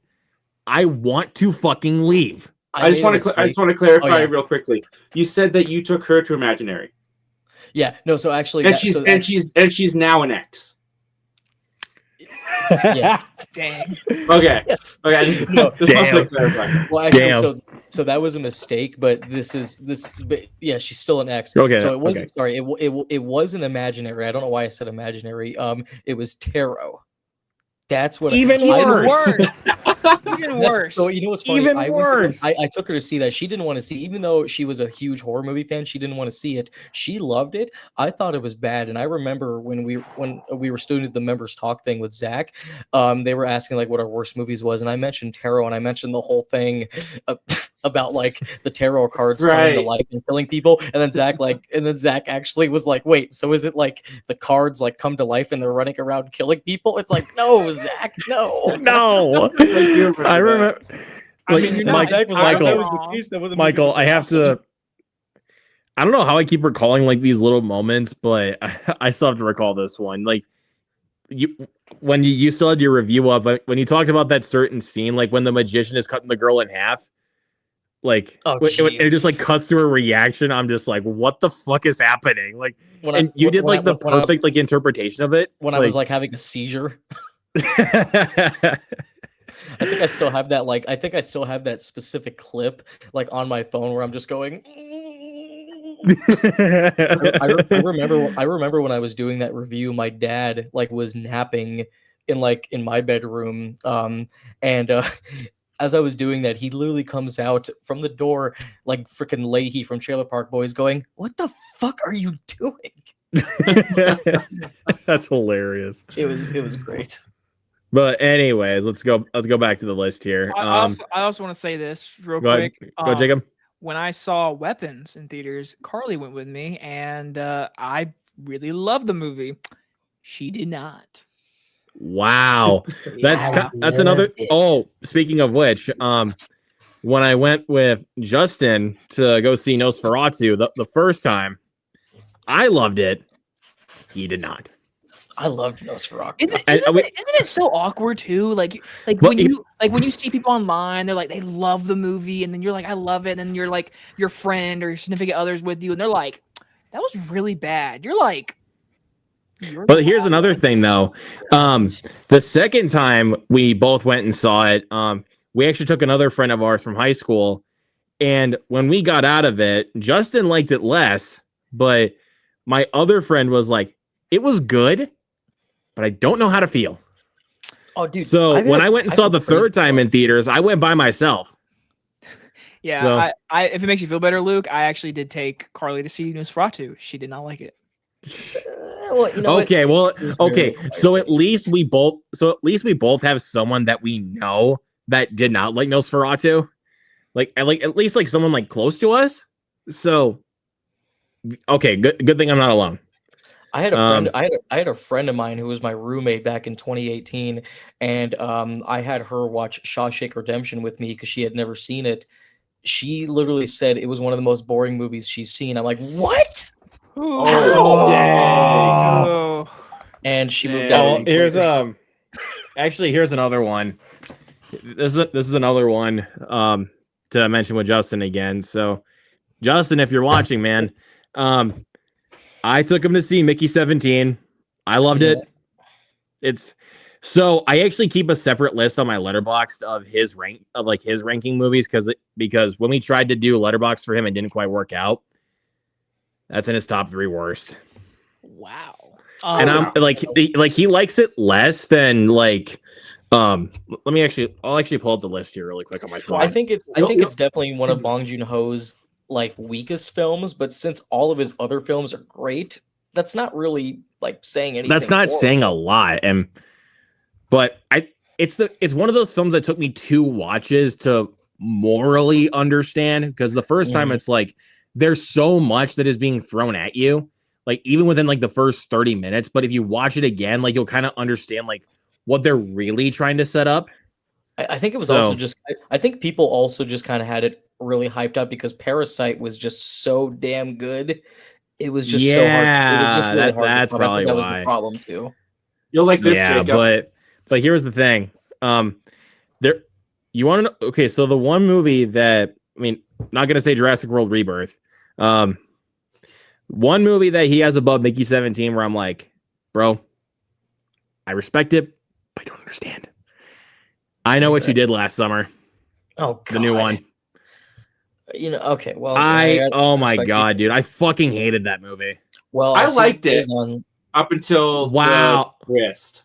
Up until dude, that twist made no sense. Like he's like, I wanted everybody to remember what happened, so I'm just gonna start killing people to make them remember what happened. Man? I didn't like that at all. Is the second movie not canon anymore? Did they forget about? Well, it's not great either. No, the second.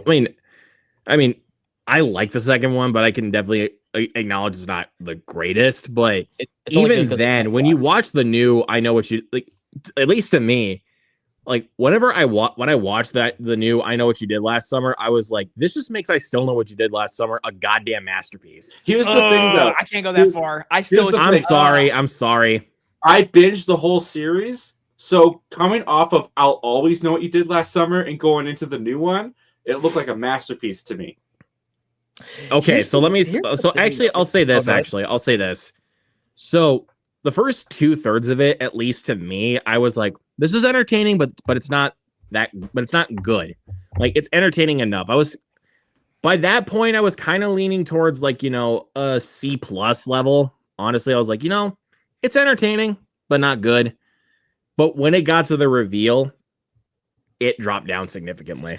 It just doesn't make any sense because the whole thing is like you find out the guy that they accidentally killed, even though it wasn't technically their fault. Like in the first movie, they literally hit the guy, so that was their fault. But in the new one, the guy was just swerving out the road. Technically, and in the movie, they actually tried to save him. So it wasn't didn't make really any sense. It wasn't even really their fault. And then he attacks, and we find out, it was actually the boyfriend of the girl who was going there to pick her up. And I'm like, wait. But what? And then it's like we never learn anything about that. So I'm like, wait, so I don't understand. So what was the whole point? And the thing is, she was like saying, I wanted to kill your boyfriends to make you suffer the way I had to suffer. So it's like, then why did you try to kill them in the first 20 minutes? Yeah, it makes no damn sense. And Jennifer, Jennifer Love Hewitt saying, you probably already know the question I'm going to ask you. What did you do last summer? I'm like, so cringe. Well, cringe. Can we talk about cringe. the post credit scene? Who got excited about that? I was like, piss off. Also, who is the? I can't remember the actress's name. I know she's kind of popular right now, but like the blonde girl, how is it that she has a dream? Madeline Klein. Okay, she has a dream sequence about Sarah Michelle Gellar, which the de-aging on her looks so bad. Never met her. Dude, the She de-aging never met her. She never met her. Why she never met her? Like it was. It was at that point. Jennifer Love Hewitt had the dream sequence. That would have made more sense. It was, dude. It was at that point, like when that dream sequence happened. That's when I'm like, drop. Like that movie just dropped. And then there was like interviews where Freddie Prinze Jr. where he was like talking about how he got approached to do because apparently this was like in development hell for so long, and then he said this was the script that made him say yes. Yep. Like, this was the script that made him say yes. Yeah. And then obviously Jennifer Love Hewitt even said, "I'm not going to come back unless I have a significant role." That's what you come back to, really? There had to have been more that got cut. Look, Sarah Michelle Gellar was only in there because her and Freddie Prinze Jr. are married. It's like, if you're going to bring her back, you guys could make room for Ryan Felipe. I mean, he hasn't been doing anything lately. Get him for like a well, to be fair, his character was killed in the original. So is Sarah Michelle Gellar. Exactly. So my God, dude, but regardless, but besides all that shenanigan, just fuck that movie. Well, I will say this because I get to say it.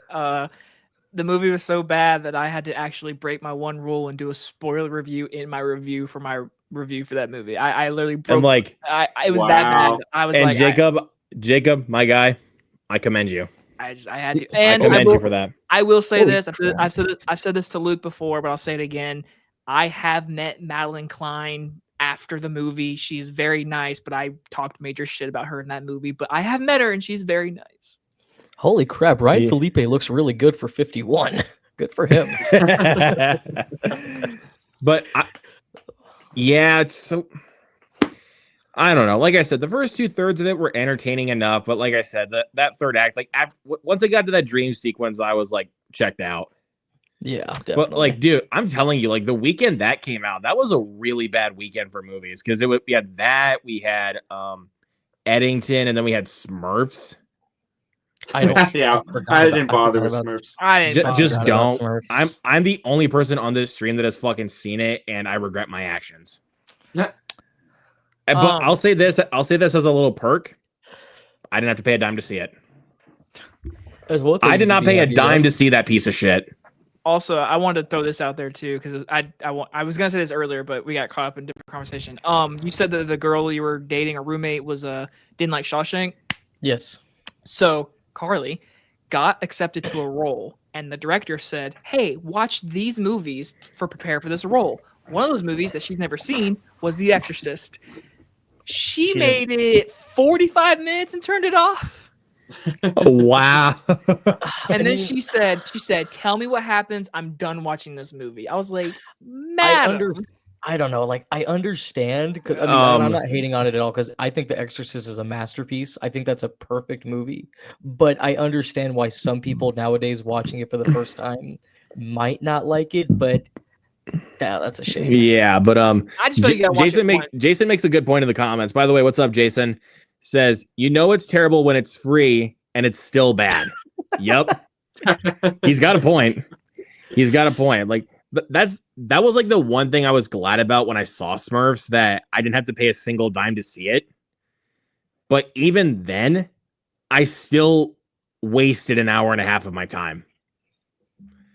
And So Zach, your favorite movie of the year is Roofman. Got it.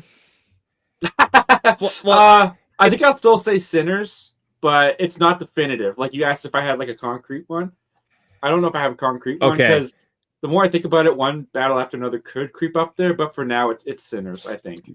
Long Walk was mine. You want Avatar to be your favorite. That's what we all know. Yeah. I wouldn't mind if Avatar's my favorite. I'm not going to crap on that. I'm looking my forward mom to just that. watched Avatar for the first excited time for that last too. week. We get the Doomsday trailer in front of that, man. There you go. Yeah. I just had my mom watch Avatar for the first time, and she loved it. Yeah, but Zach, the thing is, it's like the first Avatar and even the second one they're good. Yeah, they're good. I like them. Like, I don't get mad about watching them. I enjoy going to the theater. certain people on the internet just get mad about, oh, you like that movie so much. Why? It's like, I like movies. Because they're actually like good theatrical experiences. Sure. The plots, like the plot of Avatar, is nothing groundbreaking, but not Like- every science fiction extravaganza has to have this complex, incredible plot. Sometimes simple is okay. Like, you don't need to have a plot that's like on the level of like Schindler's List or something like that. Like, I mean, yes, Avatar essentially is a sci-fi version of Dances with Wolves, but who cares? But the world Exactly. building and everything I really enjoy, and Yeah, and it's the incredible. action. yeah, The action in the first one is incredible. It is. yeah. And that movie, The final movie's act close, is awesome. That movie's close to being almost 20 years old. Yeah, my wife Stop. hated Oh it. my but god, dude. What? Stop. Stop. Yeah, no, But she I was trying You to just think. ruined my hated night. it. She calls But it the Zach- Smurfs in live action. I'm like, no, it's not. But Yeah. Zach, so now we got your couple of your best movie of the year answers. Give me three of your worst movies of the year. He said, Oh, give man. me. He said, give me. He said, Give me. now. Tell me. Three. Okay. What? I really hated what this are your one. 3 worst movies of the year? I How about that? hated What are You're Cordially Invited. I did not like that one. Oh, my I've friends in never that even movie. heard of that. Oh, I loved it, didn't see Jacob. it. It was great. It was great, Jacob. We liked it. No, no, Oh, she- no, she- don't sugarcoat it. Don't sugarcoat it. no. She No. she was an extra. Don't worry. She. Oh, okay. Yeah, I was Okay, Yeah, not don't, really so into don't that one. sugarcoat it. But I didn't even bother watching that movie. I'm looking. Love Hurts was really disappointing, but I liked the action Yeah. enough that it was fine. I think Ki Huy Kwan made the movie watchable. I was just agree. with Burn in Hell. I thought it was Not for okay. me. You didn't like Benny Safdie as the villain? In Happy Gilmore 2? Yes. I didn't like anything in Happy Gilmore 2. Man, that movie Oh, sucks. Ash. Oh, no. I didn't like that one either. See, I'm boring. with you, Isn't I'm with Aaron you on Paul in one. that? Yeah, that boring. I don't think- I mean, of course, This War is of the like a Worlds, contender. but can we? War of the Worlds But doesn't Zach- count though. It But doesn't. Zach, can we count? Can we go back up for a second? There's another one I Yeah. think I could point out for you. Karate Kid Legends. Yeah, that movie fucking sucks. I was very disappointed, but it was like I wasn't mad watching it. You know, this made me mad. Like Dude, I was I find- angry. I finally watched Karate Kid Legends. I didn't see it in theaters because I'm a casual Karate Kid fan. I'm not like a hardcore Karate Kid fan. I just was like, I'll just wait till it comes out on streaming. I watched it. Jackie Chan, of course, is playing Mr. Han from like Karate Kid 2010. It does not feel like the same character at all. No, not at all. No. Not at all. But Yeah, I don't know. Happy Gilmore 2 has got to be my worst for the year so far. I love But, the first one so much that this one makes me mad. That's a great answer. that's totally fair. I mean, I thought it was fine. That's I thought it was top fine, tier. but I mean, I can definitely understand like why it pissed people off, though. I totally get that. Looking at another one, one that I'll honestly throw out there that I see on the list right now, House of Dynamite. I didn't see how Really? I was hated it. disappointing. I thought it was like here's the Hated thing. it. Damn. Okay, here's the thing. It starts like Jacob, like you brought this up in your ranking video. It starts off great within the first 20 minutes, but after that, it repeats the same thing over and over and over again. And I'm just like, I'm fucking done with this shit. No, I get it. I just can't believe you said hate. Like I didn't think it was that I bad. really did not like that movie. I didn't like it, but I didn't hate it. I wasn't mad watching it. Like, no, there yeah, was- I agree. Like I wasn't mad or hated. I was like, dang, this is just like, like, so disappointing. that That shocked first me. I 20 just minutes honestly was felt really like when good. I honestly felt like when I watched it, like after it was over, like it just abruptly ends and there's like no resolution. I was like, I just wasted my time. No, Happy That's Gilmore almost 2 was like shocked me. running through a minefield. Every single cameo was another mine going off. I was just trying to get through But, it. You know? I'm shocked Zach- that House of Zach, I'll Dynamite, throw 'cause in, I haven't seen it yet. Let's see. I'll throw in another one. I'm literally looking at my list right now. I'll throw in another one. I know Jacob has seen this one. Trust with Sophie Turner. I Oh didn't yeah. see it. Never heard of it. I'll just kind of give you the gist. I'm trying to remember what was that movie called. Hold on. Okay, so basically, Sophie Turner plays as this movie star that at the very beginning has her iCloud account hacked, and all of her like private like photos of herself are leaked, and one of those includes a positive pregnancy test. Which great concept in hindsight. and basically the one person that everyone wants to know who was the father. The person that she once trusted that actually is the father of her unborn child, actually decides to send out a hitman to kill her. That sounds good wild. concept in hindsight, but it just derails into absolute stupidity and nonsense. So Trust. Yeah, it's a streaming movie? Look that up. I've never even heard of that. that actually was released in theaters. Oh. But that looks like a movie straight to streaming. Oh, but speaking of straight to streaming movies, none of y'all watched it. Fixed. It's that like raunchy animated dog movie. Oh, you did? Uh-huh. Dude, I got all the way through it and I did not laugh once. I was just like, no. It looks like if you want a good raunchy dog movie, just go watch Strays. Strays is funny. Strays was actually good. Like my wife will never forgive me for taking her to that movie. She didn't like it. That's hilarious. Another one. Jacob's also seen this one. Play Dirty. The Mark Wahlberg one. Shane Black. That one. Oh yeah, I was like, what the fuck? I was like, yeah, maybe sucked. Zach, Zach, I gotta ask you this, man. Like, do you often watch movies like with your wife, or like, is there like a specific type of movies that she likes to watch? Honestly, my wife's not as big of a movie buff as not nearly as big of a movie buff as I am. So I usually watch this stuff by myself, unless there's something that she's like, or like in Mission Impossible: Final Reckoning, our interests cross there. Like she loves the spy stuff. So Okay. we had a movie night. We watched that together. But everything else I basically watched by myself. But like Jacob, I was gonna say earlier, you'll love this. So my wife was asking me like what I think are like the best movies ever made kind of thing. And I was like Jaws and Jurassic Park. And she'd never seen them.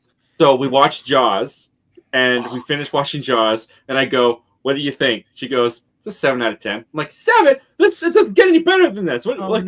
20 out of 10. What do you want? What do you want? 30 out of 10, actually.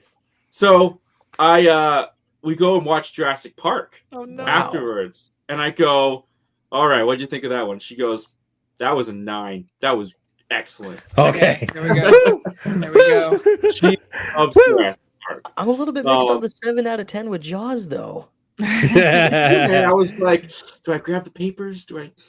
No. I grabbed the papers. It's crazy. Yeah, that's crazy, dude. No, I would never do that. Now you got to delete this. Can I get a refund? I would never. Wow. Can I get a refund? Exchange, please. No, I'm kidding. I'm looking at. That was terrible. That was Let's terrible. see, I would never. She's the best. She's honestly Michael. the best, I gotta say. Yeah. Michael, what are a couple of your worst movies of the year?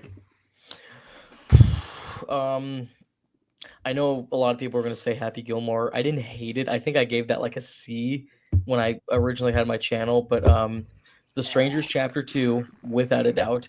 You know what? The scene with the wild boar. What was the point of that scene? Yeah, and Michael, that was for a long time just in my top 3, but as I thought about it more and more, like that movie just physically angers me to no end. So right now, as we're speaking, that's my number 1 worst. That was bad. It's abysmal. I absolutely hated Hurry Up Tomorrow. I hated it. Thank you. Yeah. Yes. Fuck that movie. I almost watched that instead of War of the Worlds. Oh, dude, and the thing is, You're better. I think you made a better decision watching War of the Worlds. I'm honestly. not a hardcore Wow, Weeknd okay. fan. Very similar. I'm a casual Weeknd fan. I think he's really talented and I like his music.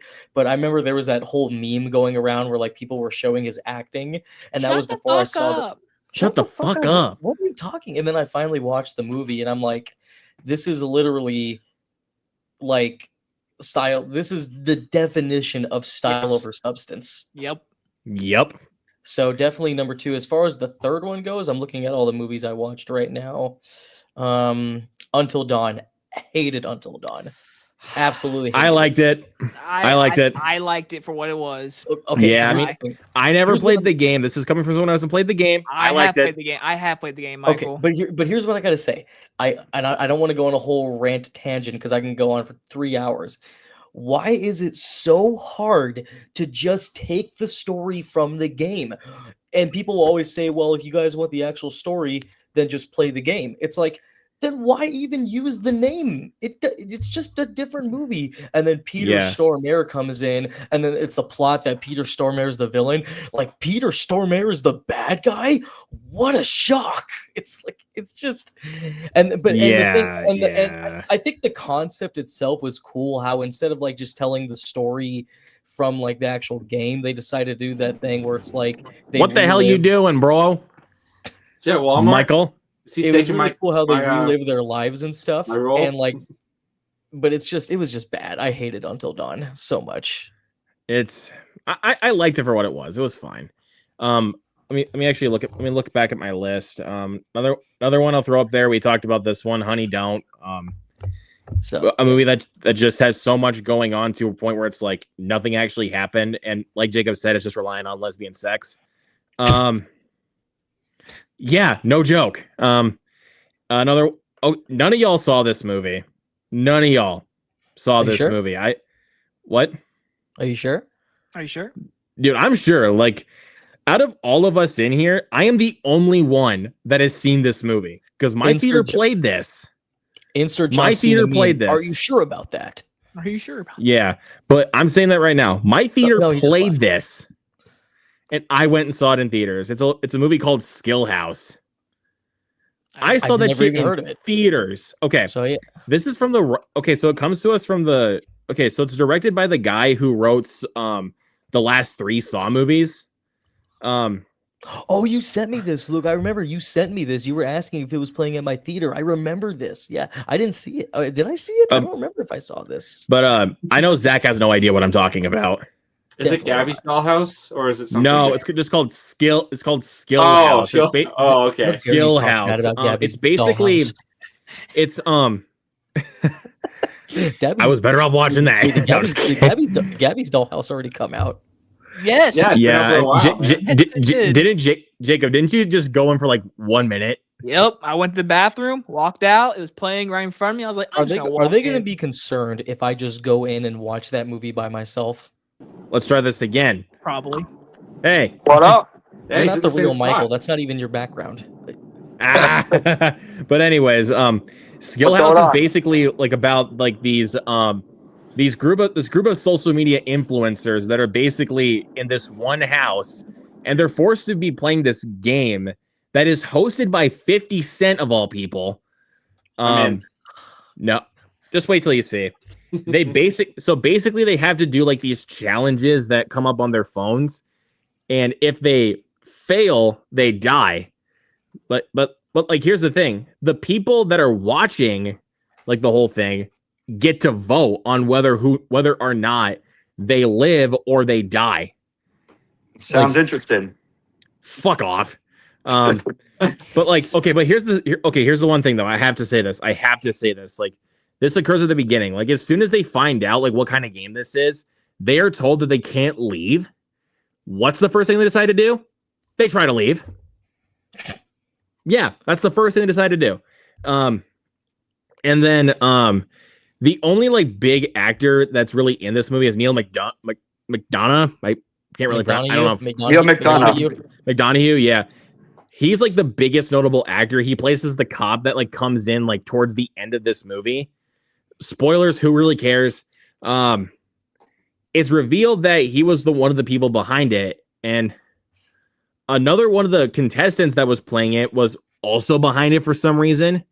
One character, like, have you ever seen like this part of a movie where it's like a character like shoots someone and then it just like cuts to black and you don't even know who shot, like what they shot?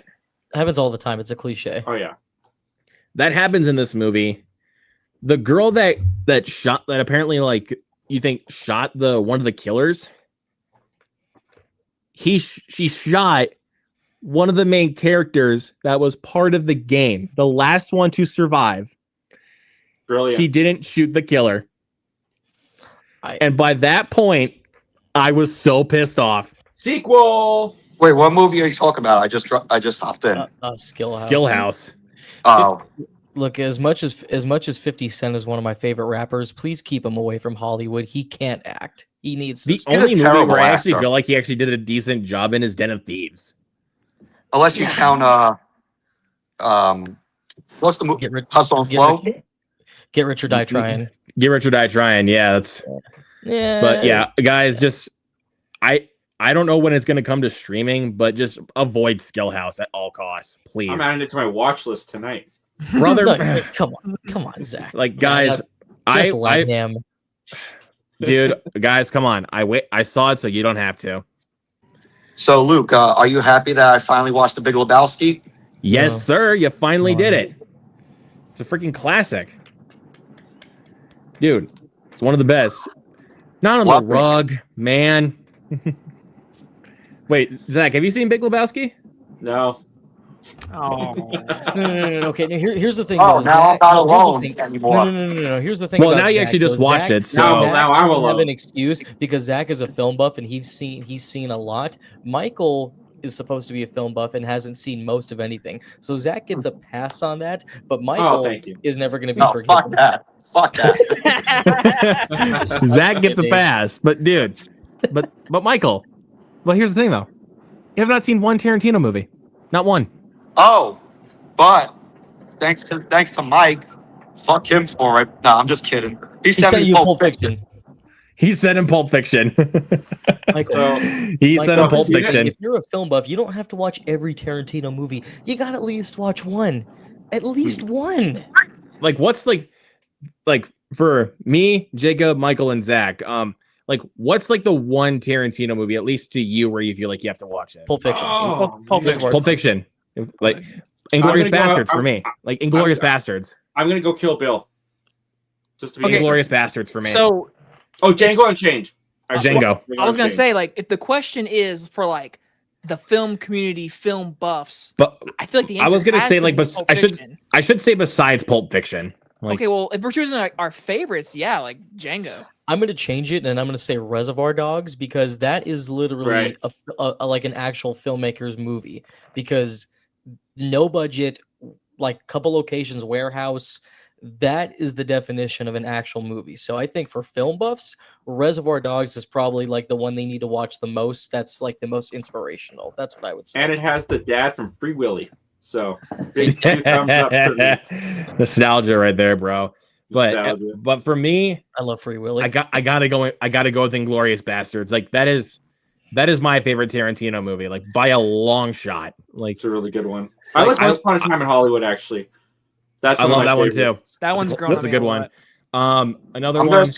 gonna say Reservoir Dogs is gonna be Mike's Secret Santa gift to me. What is Probably. your guys? Who is your guys's? And because this is a tradition that Tarantino does in every movie, who is your favorite actor that Tarantino gave a second chance to? Oh, dude, that's a good question. Mine is David Carradine, Bill himself. David Carradine, rest in peace. Hmm. That's a good question. I don't know. I really don't know. Christoph I mean, Waltz. I don't- Christoph I don't- Waltz? Christoph Waltz. I'll actually go Christoph Waltz. can I be a cheater and say what the fuck is her name? The one that won the Oscar for Hateful Eight. What's her name? Jennifer Jason Lee. Yeah, can I say her? Yeah, Yeah, I mean, she didn't, I mean, really, she didn't really do anything after. Oh, wait a minute. Bruce Willis. Wait a minute. I'm gonna cheat really hard. He was already famous, but now he's Oh, here we go. He's mega famous now. I'm gonna say Walton Goggins and Django Unchained. yes, Walton Goggins. that's a good one. Yes, yes, I love Walton Goggins. Everybody's obsessed with Walton Goggins right now. So good, man. I've loved him Dude, since Justified. I've loved him. I have not seen any film that he was in. You're stupid. Hey, Did You wanna see know why- Ant-Man and the Wasp? Yeah, Okay. Walton Goggins was in Yes. that. I gotta say this. I Hey. know Stephen Ogg, the guy that played Trevor in GTA, could obviously play Trevor in live action. But if they ever made a live action GTA 5 film, Walton Goggins as Trevor would be pretty Dude, perfect, yeah, actually. but also, I want to speak on with Walton Goggins. I fucking love him in Fallout. Like, Oh, he's I great. dude. love him in Fallout. But like, He's But, great. like, in what J- everything. but like with what Jacob said, like with Justified, dude, I will always know him as Boyd. Always. easily, dude. And Justified is just a Justin Timberlake album to me. I don't. You're in a blue house in a blue world. How about that? damn it, I'm blue, da ba dee. god No. damn. No more. But yeah, like, But yeah, Good. I'm just coming on. I'm just on the train. I came back home from the city from the wrestling show. You're coming on a train? That's gross. Oh my God. Oh yeah, you were just at I'm the only NXT. one on the How was train. it? How was Only it? It was one here. good. Yeah, good. It was good. Yeah. What else can we discuss? I don't know. We're reaching almost 4 hours in the stream. Wow, Yeah, you guys it are is getting- crazy. It is getting Dude, pretty like late, actually. Jacob has been on the longest stream on my channel. But yeah, Mike, you can see my photos. On Instagram. Okay, I'm gonna check them out. Yeah.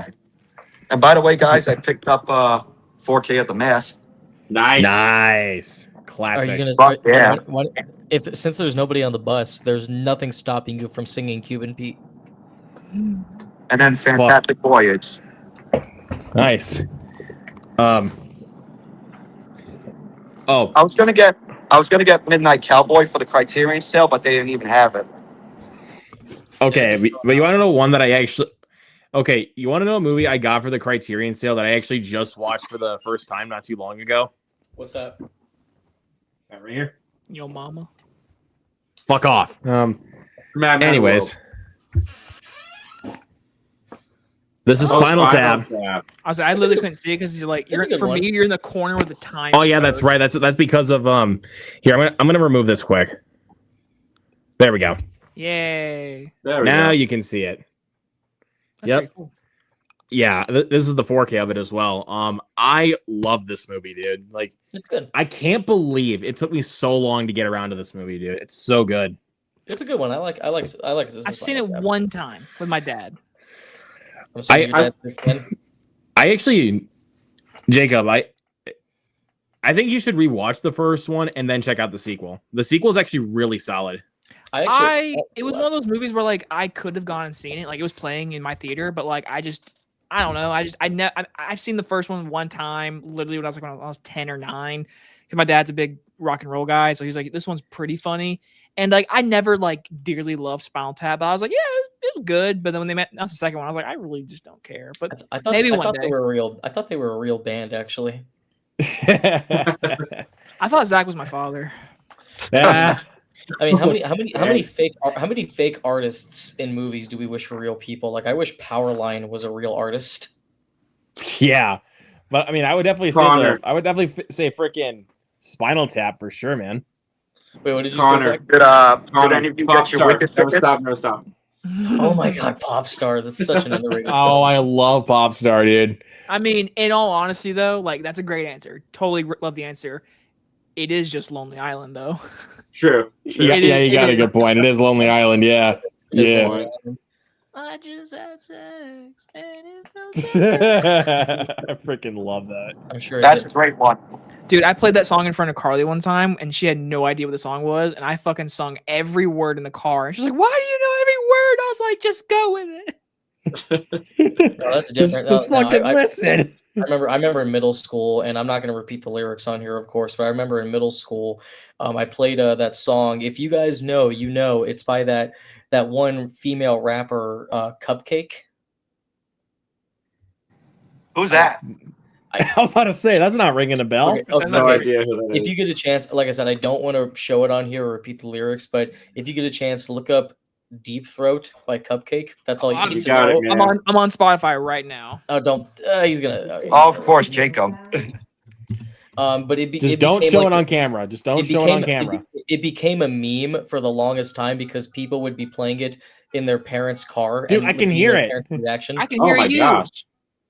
Bitch. Well, let's just hear his reaction. Well, he has to keep the mic muted so we don't get Yeah, copyright. let me see his reaction. Lick, lick, lick, lick. I lick.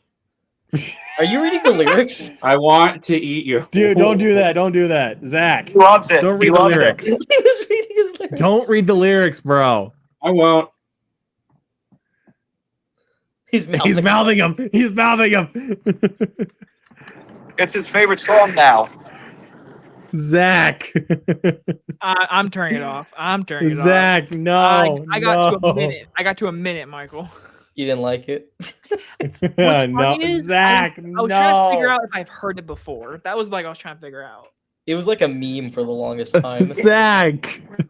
What are you doing, Is he actually listening to it, or is he just reading the lyrics and pretending to listen to it? Zach? He's not actually. Well, he's gonna be doing it Wow. for 3 minutes. This is a very, very naughty song. Why are you freaking mouthing the words, man? Zach, where's the ketchup tonight? No, I ran Shut out, up, buddy. Michael. All these ketchup memes. That needs to be But meme. Zach, well- dude, like, why were you freaking, dude? What? Zach, A You're copyright. freaking I mouthing was the recording lyrics, it. brother. What the hell? I'm well, avoiding the copyright. You're welcome. going back to the ketchup thing, Zach. But when you still, drank though, don't do ketchup, that. Zach, when you drank the ketchup, did you take inspiration from the episode of iCarly where Spencer had to drink ketchup because his mention Probably. told him to do that? No, Zach, Probably. He That's probably definitely did. in my mind. he just likes ketchup.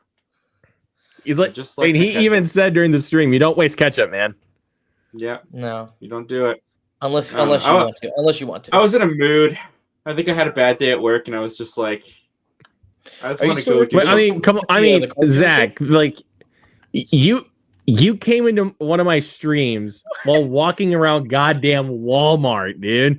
You're welcome. I was bored. And you literally, Excuse Time me. out. I went through his I went through the drive-through on one of his live streams. And it's the best True. thing ever to happen. Time Oh. out. all right, Jacob. I had a bad day at work, so you go home and you just ketchup. Yep. he's like, time do. out, bitch. I had a bad day. So Time out. your bad day result is ketchup. What's a good day? No, my bad. No, that was just me. Well, Like, I didn't have that a was bad me day. going, oh, I just want to go. I just want to do something weird. I just want to get all this energy out. Because at work, you know, you got to be like, I don't know, You gotta have professional. you gotta or you gotta whatever. have like you gotta have a moment after work, no matter what you do, where like you just have to like just go Yeah. bonkers and do I whatever. broke, and I just decided to do it live on Luke's channel. That's what I did.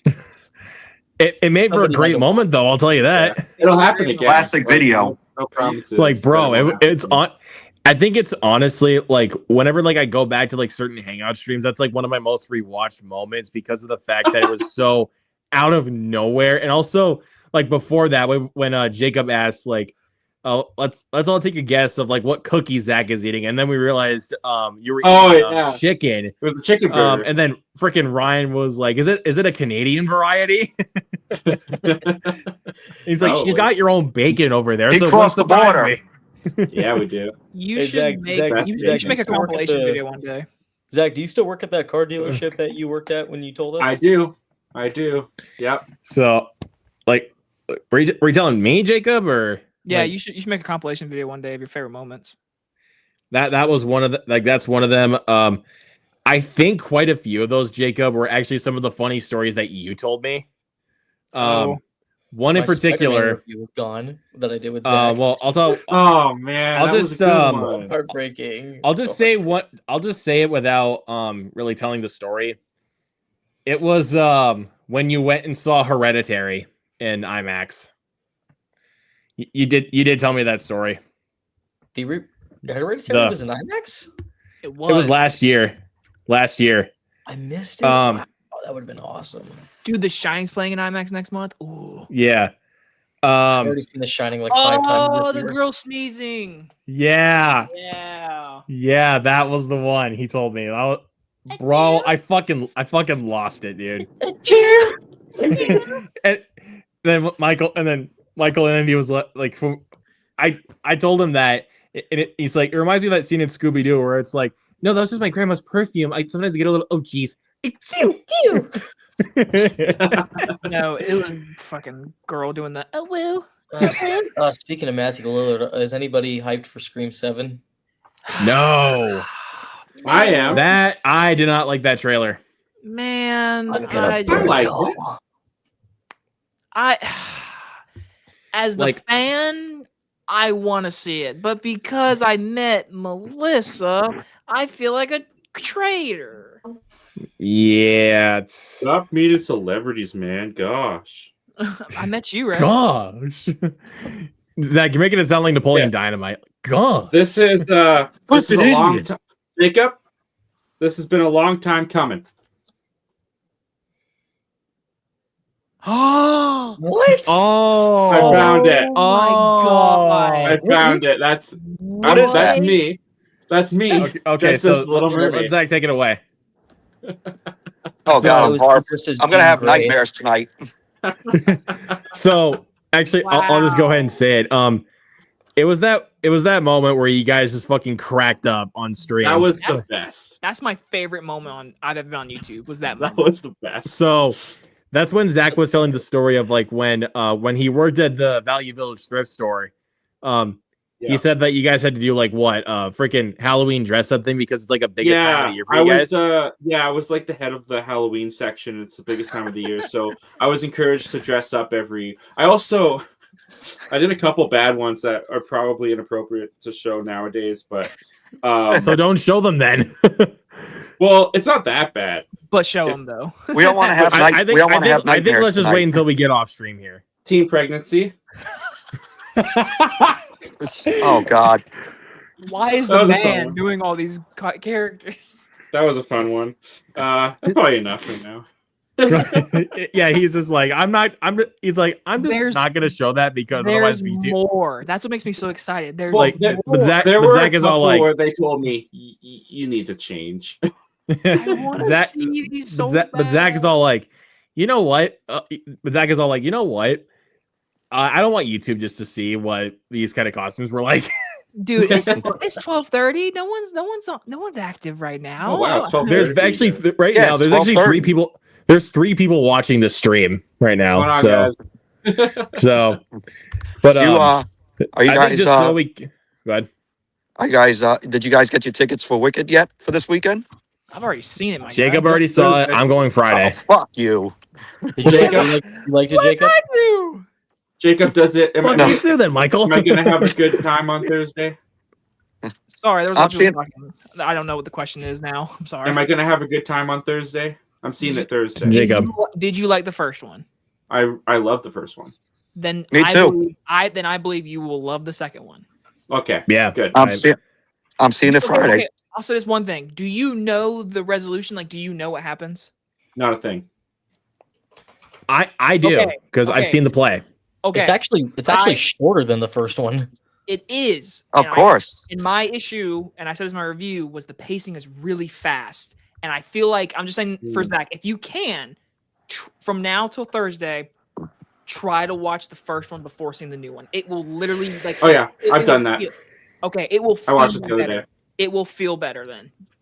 Yeah, Okay. I'm probably gonna rewatch the first one. It is a movie. Thursday. It is a movie that you truly like. After watching it, it feels like you can't watch the first one without watching the second one. You can't watch the second one without the first. Okay. It's I gotta that Yeah. bad. rewatch it. I gotta rewatch it again. But Well, I'm, Jacob, I'm going I gotta Friday ask- to see it. Jacob, I gotta ask Yeah. you this, and this is obviously a non-spoiler question because obviously it was in the trailer. But how is the portrayal of Dorothy, Scarecrow, etc.? Are they portrayed well, or does it feel very different from the original 1939 film? But just keep it spoiler free. Well, It's hard, yeah. I will say this. A yes or no? In my review, I said that the Wizard of Oz is more implied in this movie, and Good. the section of Dorothy is in this movie. And I said, hey, in the Broadway musical, how is she portrayed? And people in the comments were very loud. So all I can say is she doesn't say a word of dialogue. That's all I'll say. What? Okay, I'll keep that in mind then. But because it's portrayal of the Broadway musical, like Luke has seen, then Luke, you should already know. Apparently, the fans told me she doesn't talk in the musical, so you shouldn't. Okay.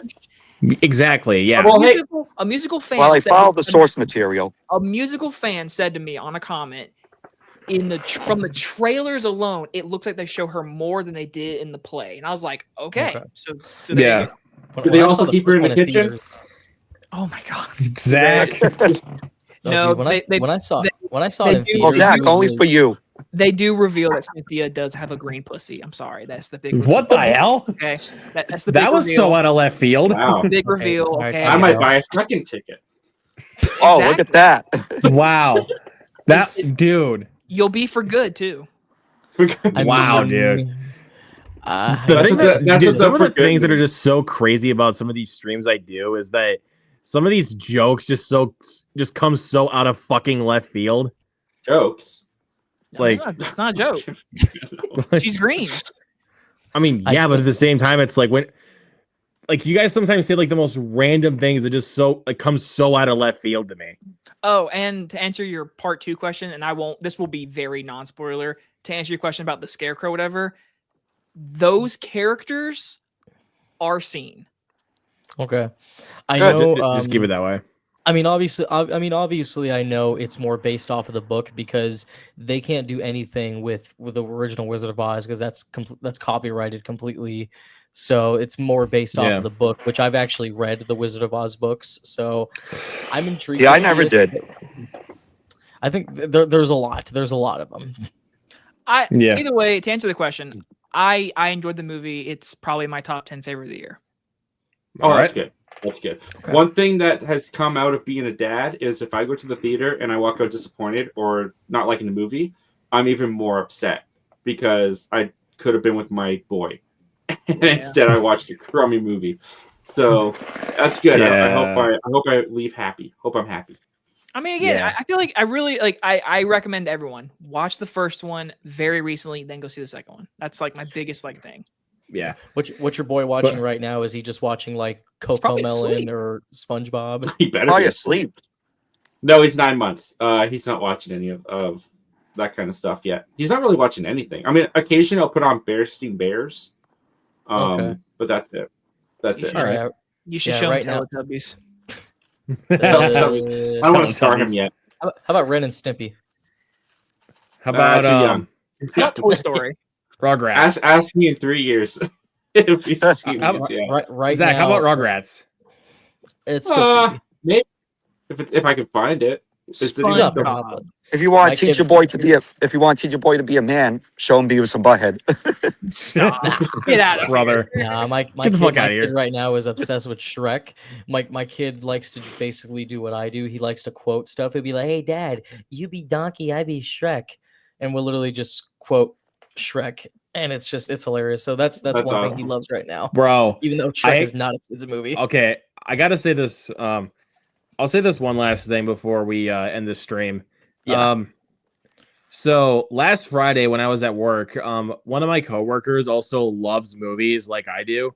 So basically what we did for most of the day, like while we were working, we just kept talking movies like pretty much for the whole day. There were even times like we would quote movies. Like we even quoted like a couple of like Arnold Schwarzenegger movies, like in particular. Like, but when I told him please excuse my friend, he's dead tired, he didn't even freaking know what it was, man. Like it's pretty easy to figure out. That's Commando. Fake fan. I didn't even know, too. Bitch. On Matrix. Anyways, I knew that's but by the way, did you guys see The Running Man? I did. How was it? Is it worth it? I enjoyed it. Is it worth it? I'm going to save my thoughts for a little short review. I'm going to save my thoughts for that. I'm not going to review it, but I enjoyed it. It is meh. But anyways, we'll go ahead and call the stream here. We've been live for almost 4 hours, somehow. But thank you, gentlemen, for joining. It's always great having you guys on. It was great seeing you again, Zach. Yeah, you too, man. Glad I could make it. All you guys, Michael, Jacob, thanks for coming back, man. By the way, Luke, let everybody know, Movie Fanatics, 2 weeks. Yep, 2 weeks until Movie Fanatics comes back on. But I'm going to be doing an episode tomorrow with Noah. So that's good. All right. So, anyways, guys, thank y'all for watching, and thank you to all these awesome gentlemen for coming. We'll see you guys next time. Peace. Peace. See ya.